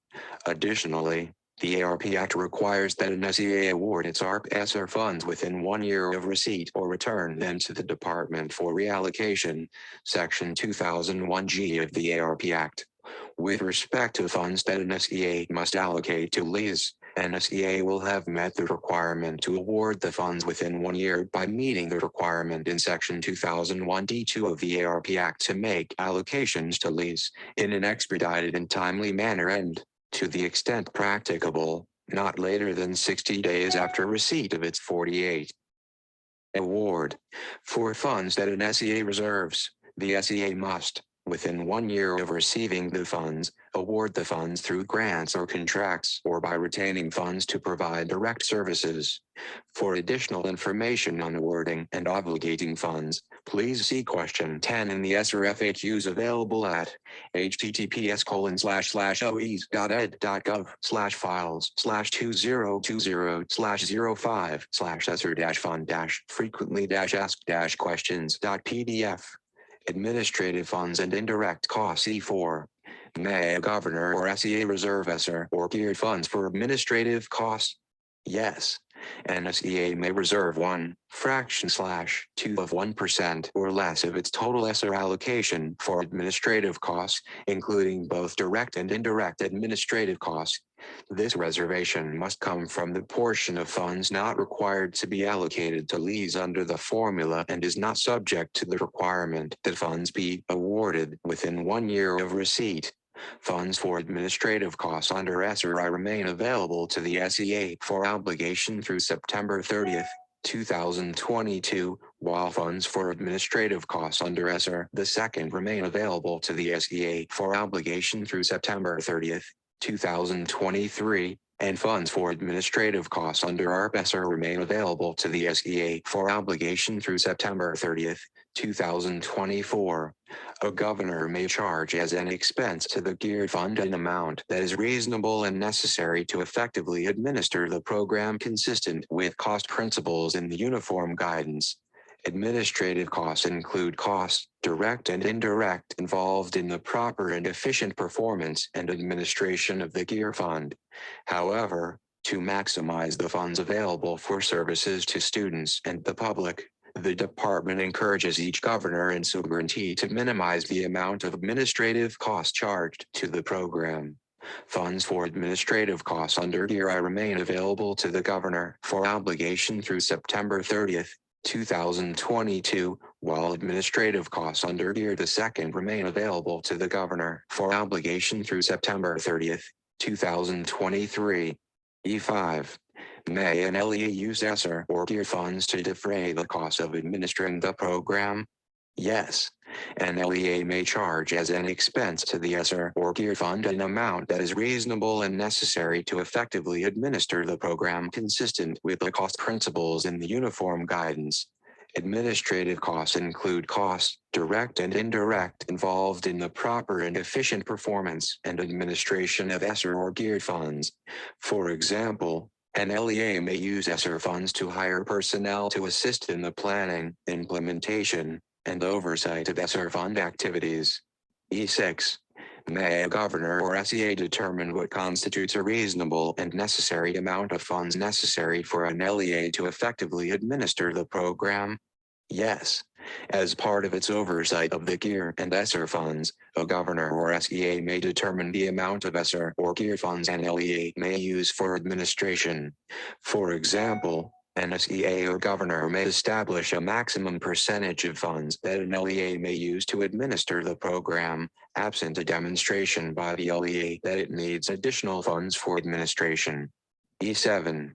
May an SEA or LEA consolidate ESSER and GEAR administrative funds? Yes.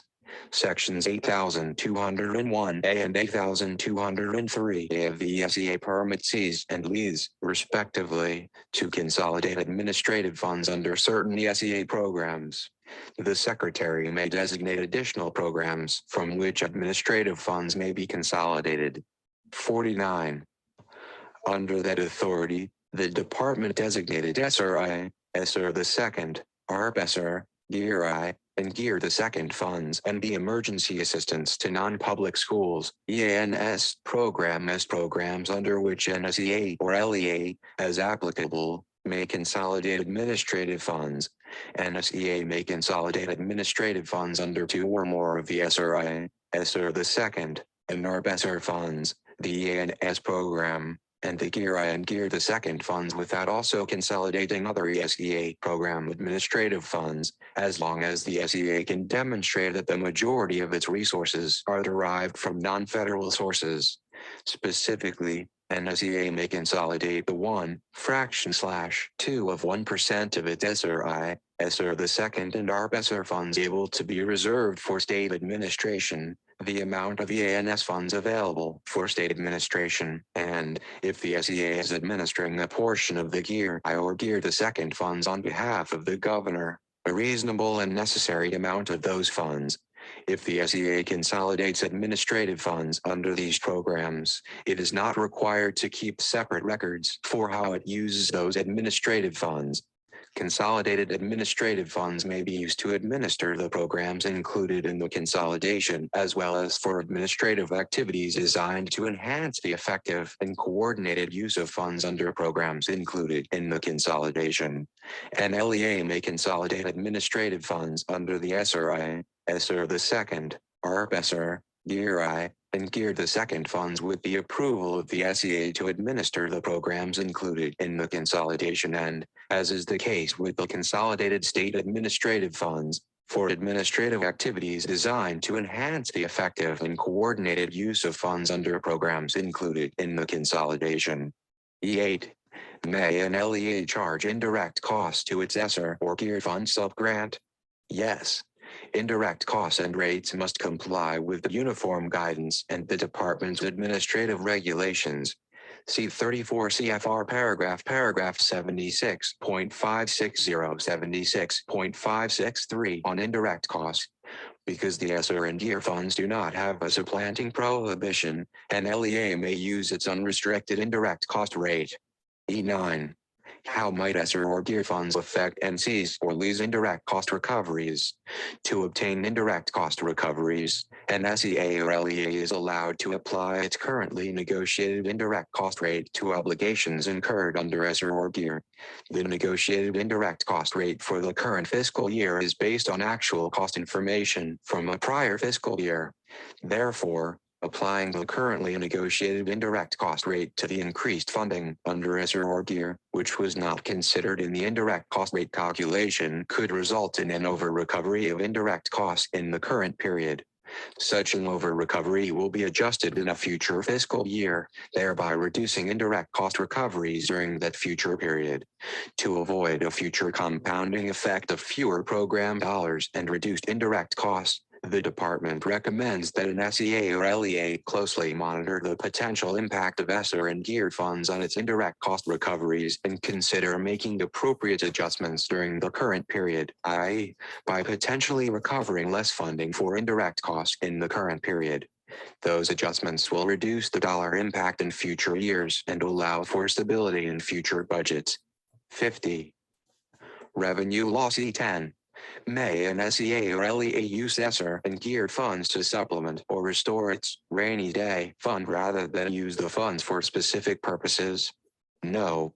NC's or LEA's transfer of ESSER or GEAR funds to its rainy day fund would not constitute an obligation of the funds. The SEA or LEA must obligate ESSER and GEAR funds for specific allowable activities by September 30th, 2022. Similarly, the SEA or LEA must obligate ESSER the second and GEAR the second funds for specific allowable activities by September 30th, 2023, and must obligate ARP ESSER funds for specific allowable activities by September 30th, 2024. E11. May ESSER and GEAR funds be used to make up state revenue losses? Any use of ESSER or GEAR funds must be to prevent, prepare for, and respond to the COVID-19 pandemic. This means that ESSER and GEAR funds may be used to bridge budget shortfalls if the deficit is related to the COVID-19 pandemic and the ESSER and GEAR funds are needed for education-related expenses. However, the CARES Act, CRRSA Act, and ARP Act include detailed provisions requiring states to maintain effort for elementary and secondary education and higher education, which are designed to keep states from substantially reducing their support for K-12 education and higher education. See the department's FAQs on maintenance of effort. In addition, the ARP Act includes important maintenance of equity requirements for both states and LEAs. The department will issue guidance soon on the maintenance of equity requirements. Additionally, Cs and LEAs should be mindful that existing maintenance of effort requirements for other federal programs, such as Title VIII of the ESEA and IDEA, continue to apply. CE12 and E14. As with other federal funds, ESSER and GEAR funds are excluded from these maintenance of effort calculations. Fiscal considerations for other programs E12. How does the use of ESSER and GEAR funds to make up for state and or local revenue losses impact IDEA's LEA maintenance of effort MOE requirement? IDEA contains an LEMO requirement in addition to the state MOE requirements in the CARES Act, CRRSA Act, and ARP Act, and the state and LEA maintenance of equity requirements in the ARP Act. Under Section 613A2A3 of IDEA and 34 CFR paragraph 300.203, an LEA must both 1. Budget for the education of children with disabilities at least the same amount as the LEA spent for that purpose from the same source, either local funds or a combination of state and local funds, on an aggregate or per capita basis in the most recent fiscal year for which information is available, and 2. Expend for the education of children with disabilities at least the same amount as the LEA spent for that purpose from the same source, either local funds or a combination of state and local funds, on an aggregate or per capita basis for the preceding fiscal year. Under IDEA, these budget and expenditure requirements for LEMO are termed eligibility and compliance standards, respectively. While IDEA does not provide for MOE waivers, There are exceptions and an adjustment to the LEMO requirements that may allow an LEA to reduce its MOE budget and expenditures below the level of expenditures for the education of children with disabilities made by the LEA for the appropriate comparison year, the most 51. Recent fiscal year for which information is available for the eligibility standard and the preceding fiscal year for the compliance standard. See 34 CFR paragraph 300.204 and 300.205. For the purposes of the IDEA, CARES Act, CRRSA Act, and ARP Act funds are considered federal funds and may not replace state and local funds in LEMO calculations. As a result, if an LEA uses CARES Act, CRRSA Act, or ARP Act funds to replace state or local funding for the education of children with disabilities, this may result in a failure of the LEA to meet the budget and/or expenditure requirements for LEMO under IDEA. If an LEA fails to meet the MOE budget requirement, the LEA is not eligible for an IDEA Part B subgrant. If the LEA fails to meet the MOE expenditure requirement, then the SEA is liable in a recovery action to return non-federal funds to the department in an amount equal to the amount of the LESMO shortfall or the amount of the LES IDEA Part B subgrant in that fiscal year, whichever is lower. SEAs may, but are not required to, seek reimbursement from the LEA that failed to meet MO. OSEP funds a technical assistance center to assist states with the LEMO reporting and underlying requirements. The Center for IDEA Fiscal Reporting, https://cifr.wested.org/resources/lee-mo/ E13. How does the use of ESSER and GEAR funds to make up for state revenue losses impact the IDEA's maintenance of state financial support, MFS, requirement? IDEA contains a separate state MFS requirement in addition to the maintenance of effort requirements in the CARES Act, CRRSA Act, and ARP Act. Under IDEA Section 612A18A, a state must not reduce the amount of state financial support for special education and related services for students with disabilities or otherwise made available because of the excess costs of educating those children below the amount of that support for the preceding fiscal year. 34 CFR paragraph 300.163a. For the purposes of IDEA, CARES Act, CRRSA Act, and ARP Act funds are considered federal funds and may not replace state funds in MFS calculations. Replacing state appropriations for special education and related services with CARES Act, CRRSA Act, and ARP Act funds could result in a reduction of the state's amount of state financial support made available for special education and related services below the level for the preceding fiscal year. This would likely trigger an MFS shortfall under IDEA and potentially result in a reduction of IDEA Part B funds in a future grant equal to the amount of the shortfall. 34 CFR paragraph 300.163b. Part B of the IDEA allows the Secretary to waive the MFS requirement for 1 year at a time under 34 CFR paragraph 300.163c1 if granting the waiver would be equitable due to exceptional or uncontrollable circumstances such as a natural disaster or precipitous and unforeseen decline in the financial resources of the state. OSEP funds a technical assistance center to assist states with the MFS reporting and underlying requirements. The Center for IDEA Fiscal Reporting, https://cifr.wested.org/resources/MFS/E14.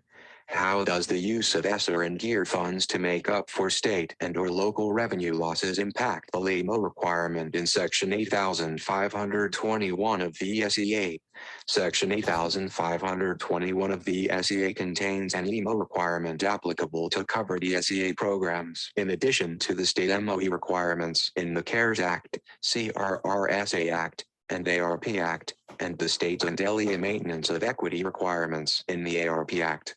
Under Section 8521 and 34 CFR paragraph 299.5, and LEA's expenditures for the provision of free public education in the preceding fiscal year may not be less than 90% of its expenditures in the second preceding fiscal year. determined either by the LEAS 52 combined fiscal effort per student or its aggregate expenditures of state and local funds. CARES Act, CRRSA Act, and ARP Act funds are federal funds and may not replace state and local funds in LEMO calculations. As a result, if an LEA uses CARES Act, CRRSA Act, and ARP Act funds to replace state or local funding to provide free public education, the LEA may fail to meet MOE under Section 8521. Absent a waiver of the MOE requirement, an SEA must reduce an LEA's allocation for each covered program by the amount the LEA failed to meet MOE. The department may waive the MOE requirement in Section 8521 of the SEA if it determines a waiver would be equitable due to exceptional or uncontrollable circumstances or a precipitous decline in the financial resources of an LEA.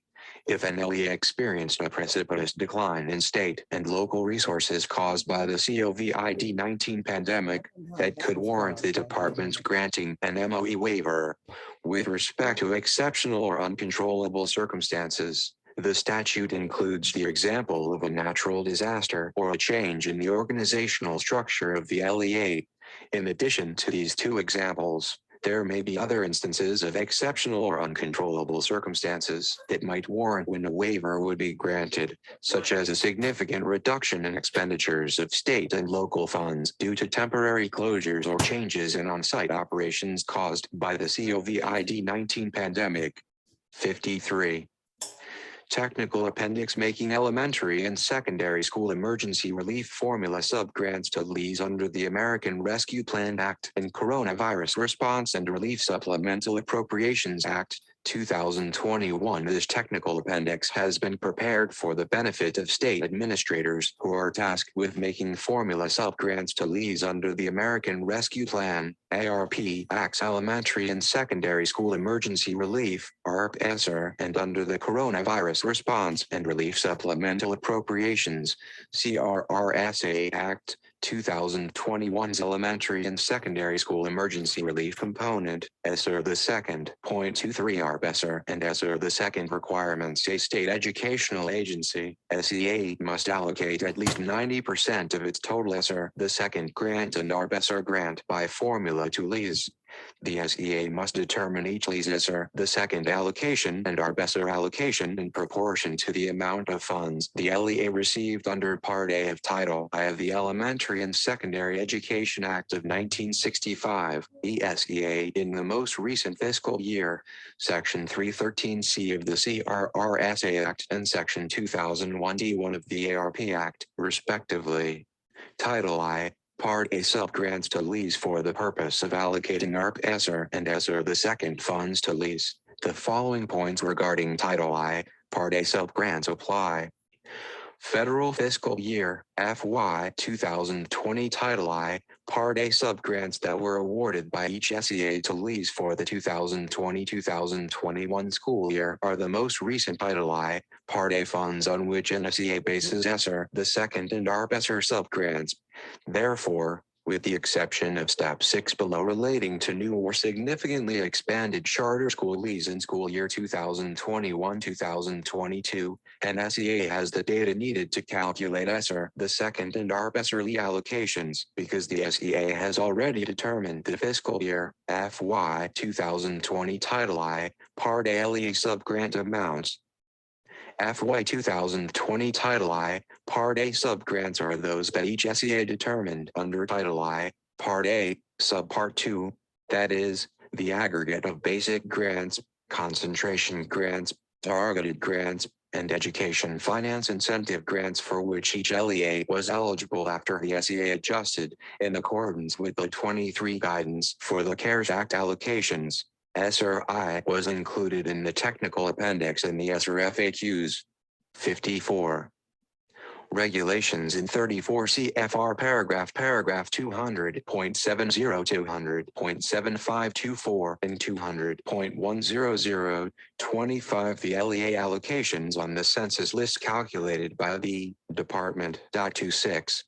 The following are not part of FY 2020 Title I, Part A LEA subgrant amounts and SEA uses to calculate ESSER LEA allocations. OFY 2017, FY 2018, or FY 2019 carryover funds. O funds reallocated to an LEA by the SEA under ESEA Section 1126C. O funds and LEA received under ESEA Section 1003 for school improvement. O funds and LEA received under ESEA Section 1003 for direct student services. O funds and LEA received to carry out Title I, Part 500, Subpart 2I, funds generated by children in local institutions for delinquent children. O reductions to ENLEA's FY 2020 Title I, Part A subgrant due to a failure to meet the ESEA's maintenance of effort requirements in Due the to preceding failure. fiscal year and at least once in the 5 immediately preceding fiscal Let's years. understand that O one. any adjustments from FY 2019 that an SEA made to FY 2020 Title I, Part A subgrant amounts. O FY 2020 Title I, Part A funds that an LEA declined. Steps to didn't decline calculate nothing. ARP ESSER subgrants and ESSER the second subgrants to LEA's notes users, as the same requirements apply to determining ESSER the second and ARP ESSER subgrants. For clarity and space limitations, the tables presented in the steps below refer to ARP ESSER. The same information applies to ESSER the second.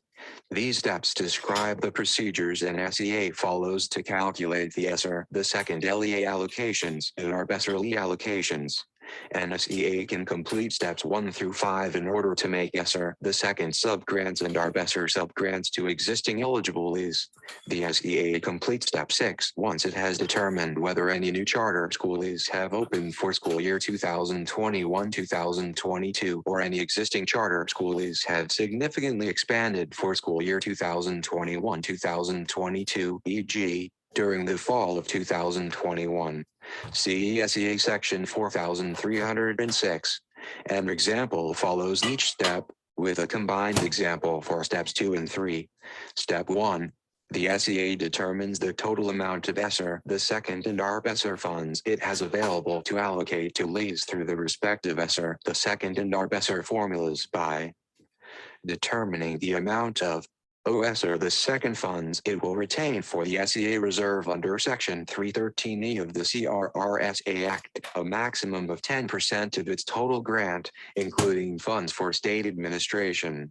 24. The regulations in 34 CFR paragraph 200.70-200.75 address adjusting for LEAs that are not on the census list, such as charter school LEAs. Applying the hold harmless after adjusting for LEAs that are not on the census list. Alternative allocations for LEAs under 20,000 total population, and special procedures for calculating concentration grants in small states. Available at https://www.ecfr.gov/cgi-bin/text-idx. SID equals E8F771199B0A9A1F068857E552084 and MC equals true and node equals SG34.1.200_169.SG5 ampersand RGN equals DIV7. 25. The regulations in 34 CFR paragraph 200.100 address and seize reservation of funds for school improvement under ESEA Section 1003, including application of the special rule in Section 1003H, funds for state administration under ESEA Section 1004, and funds for direct student services under ESEA Section 1003A. Available at https://www.ecfr.gov/cgi-bin/text-idx. SID equals E8F771199B0A9A1F068857E552084 and MC equals true and node equals say34.1.200_110 ampersand RGN equals DIV8. 26. Additional information on the SEA adjustment process to determine LEA Title I, Part A subgrants is provided on pages 210 in the Department's non-regulatory guidance on ESSA fiscal changes. Available at https://oes.ed.gov/files/2020/02/eso guidance 160477-1.pdf. 55. OARP ESSER funds it will retain for the SEA reserve under Section 2001F of the ARP Act, a maximum of 10% of its total grant, including funds for state administration and the required SEA reservations. Subtracting the OESSER the second SEA reserve amount from the SEA's total ESSER the second allocation to determine the total amount available for LEA subgrants. OARP ESSER C reserve amount from the SEA's total ARP ESSER allocation to determine the total amount available for ARP ESSER LEA subgrants. If a state has charter school lease, subtracting from the total amount of OESSER the second funds available for LEA subgrants a reasonable amount to retain for new charter school lease or charter school lease that will significantly expand in school year 2021-2022 consistent with ESEA section 4306. OARP ESSER funds available for LEA subgrants a reasonable amount to retain for new charter school lease or charter school lease that will significantly expand in school year 2021-2022 consistent with ESEA section 4306. Temporarily retaining funds from the total amount of ESSER the second and ARP ESSER funds available for LEA subgrants for new charter school lease or charter school lease that will significantly expand in school year 2021-2022 will reduce the likelihood that an SEA will have to reduce the ESSER the second and ARP ESSER subgrants of other lease once the SEA has the data to calculate the ESSER the second and ARP ESSER subgrants of such charter school lease. See Step 6b. Example of Step 1C's ARP ESSER allocation ARP C reserve, 10% of Row 1 amount of ARP ESSER funds for LEA subgrants, Row 1 minus Row 2 funds retained for new significantly expanded charter school LEA subgrants total amount available to allocate to lease, Row 3 minus Row 4 amount $80 million, $8 million, $72 million, $1 million, $71 million row category Row 1, Row 2, Row 3, Row 4, Row 5. Step 2. The SEA identifies each lease FY 2020 Title I, Part A subgrant amount, as described above under Title I, Part A subgrants to lease. 56. Step 3. The SEA adds the FY 2020 Title I, Part A LEA subgrants to determine the total amount of FY 2020 Title I, Part A subgrants. Example of Step 2 and Step 3 LEA operating in school step year 2020-2021 2LE 1 2LE 2 2LE 3 2LE 4 2LE 5 2LE 6 2LE 7 2LE 8 2LE 9 2LE 10 3 total FY 2020 Title I Part A subgrant amount $10,904,500 $13,694,277 $257,479 $332,050 $5,771,821 $3,765,959 $26,852,135 $2,449,979 $25,971,800 $90 million. Charter LEA. Step 4. The SEA divides each lease Title I, Part A subgrant amount, Step 2, by the total amount of FY 2020 Title I, Part A subgrants, Step 3, to determine the proportion of the ESSER, the second and ARP ESSER formula funds that each LEA receives. LEA operating in school year 2020-2021 lease FY 2020 Title I, Part A subgrant amount, from Step 2, total amount of FY 2020 Title I, Part A LEA subgrants, from Step 3, proportion of the ARP ESSER formula funds that the LEA receives.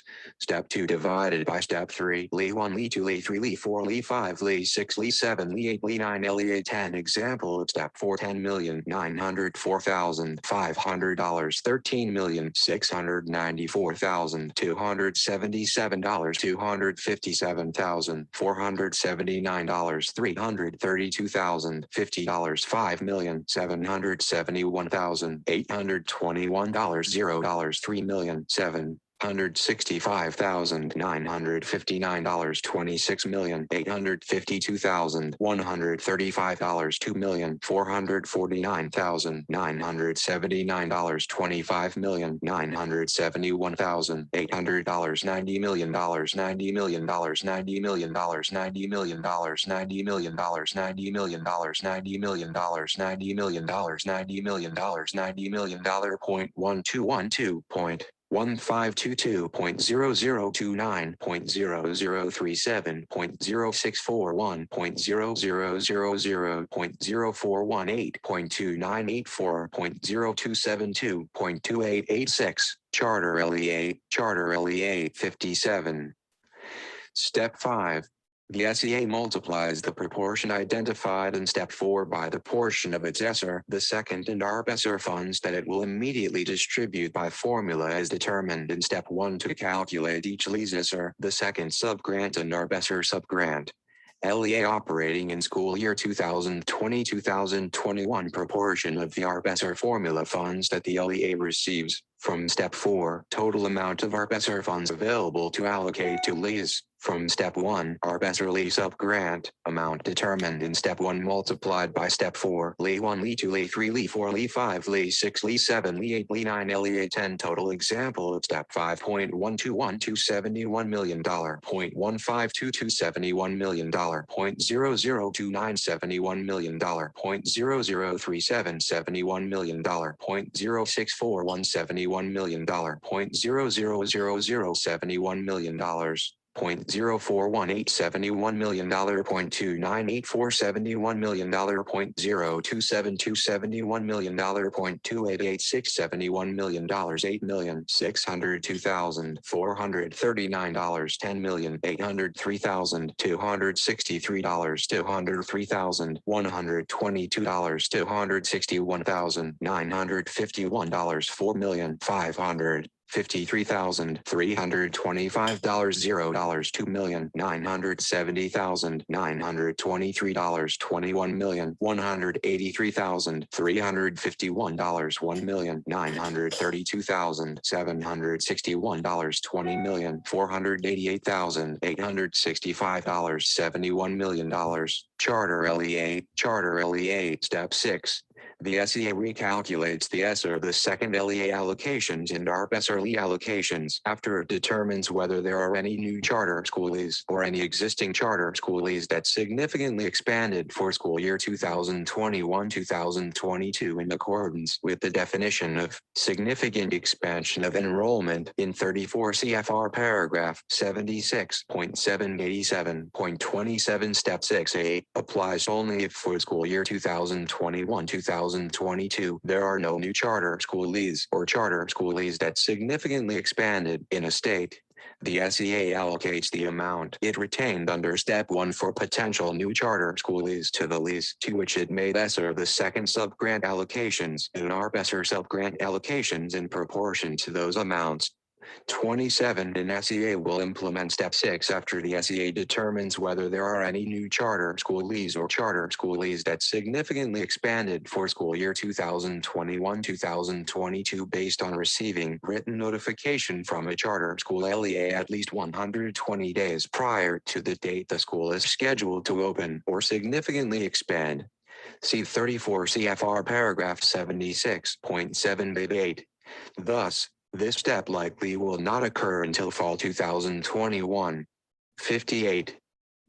Example of Step 6A column 1 LEA 1 LEA 2 LEA 3 LEA 4 LEA 5 LEA 6 LEA 7 LEA 8 LEA 9 LEA 10 total column 2.121.2.002.9.00641.000.00418.2984.0272.2 886 column 3 $8,602,439 $10,803,263 $203,122 $261,951 $4,553,325 $0 $2,970,923 $21,183,300 $51, $1,932,761, $20,488,865, column 4, $1 million, $1 million, $1 million, $1 million, $1 million, $1 million, $1 million, $1 million, $1 million, $1 million, column 5, $121,161, $152,159,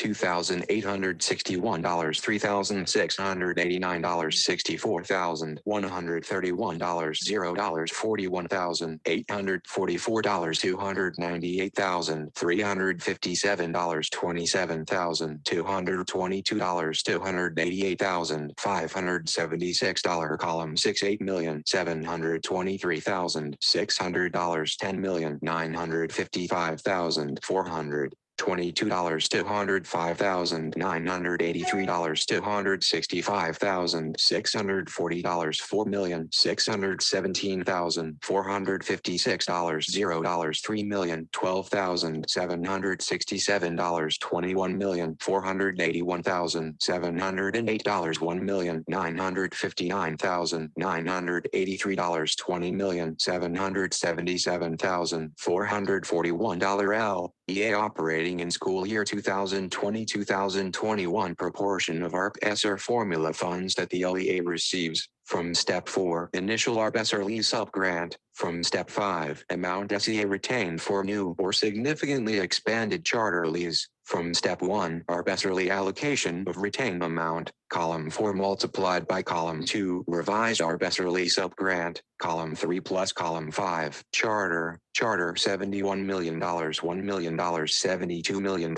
Step 6B applies only if for school year 2021-2022 there are new charter school leases or charter school leases that significantly expanded in a state. The SEA recalculates its ESSER the second LEA allocations and ARP ESSER LEA allocations based on the total amount available for LEA subgrants in order to determine the ESSER the second subgrant amounts and ARP ESSER subgrant amounts for a new charter school LEA or a significantly expanded charter school LEA and makes any necessary adjustments to the ESSER the second LEA subgrants and ARP ESSER LEA subgrants that the SEA already awarded based on the calculations described in steps 1 through 5. As background, for a newly opened charter school LEA or a charter school LEA that significantly expands for school year 2021-2022, and SEA does not have an actual FY 2020 Title I, Part A subgrant amount for the LEA that reflects either status.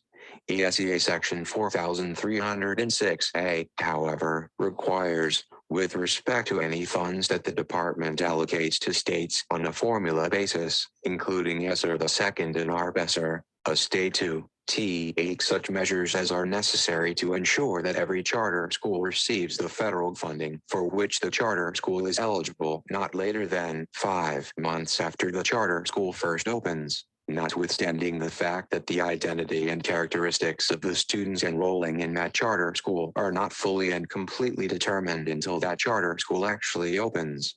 The measures similarly shall ensure that every charter school expanding its enrollment in any subsequent year of operation receives the federal funding for which the charter school is eligible not later than 5 months after such expansion.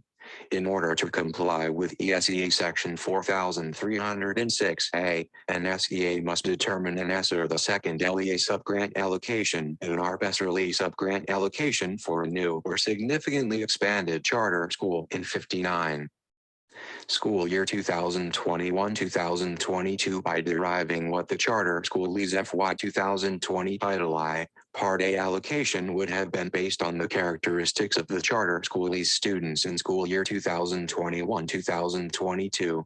As detailed in the next paragraph, an SEA already derives this amount for calculating FY 2021 Title I, Part A allocations to comply with ESEA Section 4306C, independent of the CRSSA Act and ARP Act, as part of calculating a new or significantly expanded charter school lease FY 2021 Title I, Part A allocation. ESEA Section 4306C requires an SEA, for purposes of implementing the Title I, Part A, hold harmless protections in the SEA sections 1122C and 1125A F3 for a newly opened or significantly expanded charter school LEA to derive a hold harmless base under each Title I. Part A, formula for FY 2020 that reflects the new or significantly expanded enrollment of the charter school LEA.28. Therefore, in order to calculate the ESSER the second allocation and ARP ESSER allocation of a new or significantly expanded charter school LEA, an SEA will consider such ENLEA's FY 2020 Title I,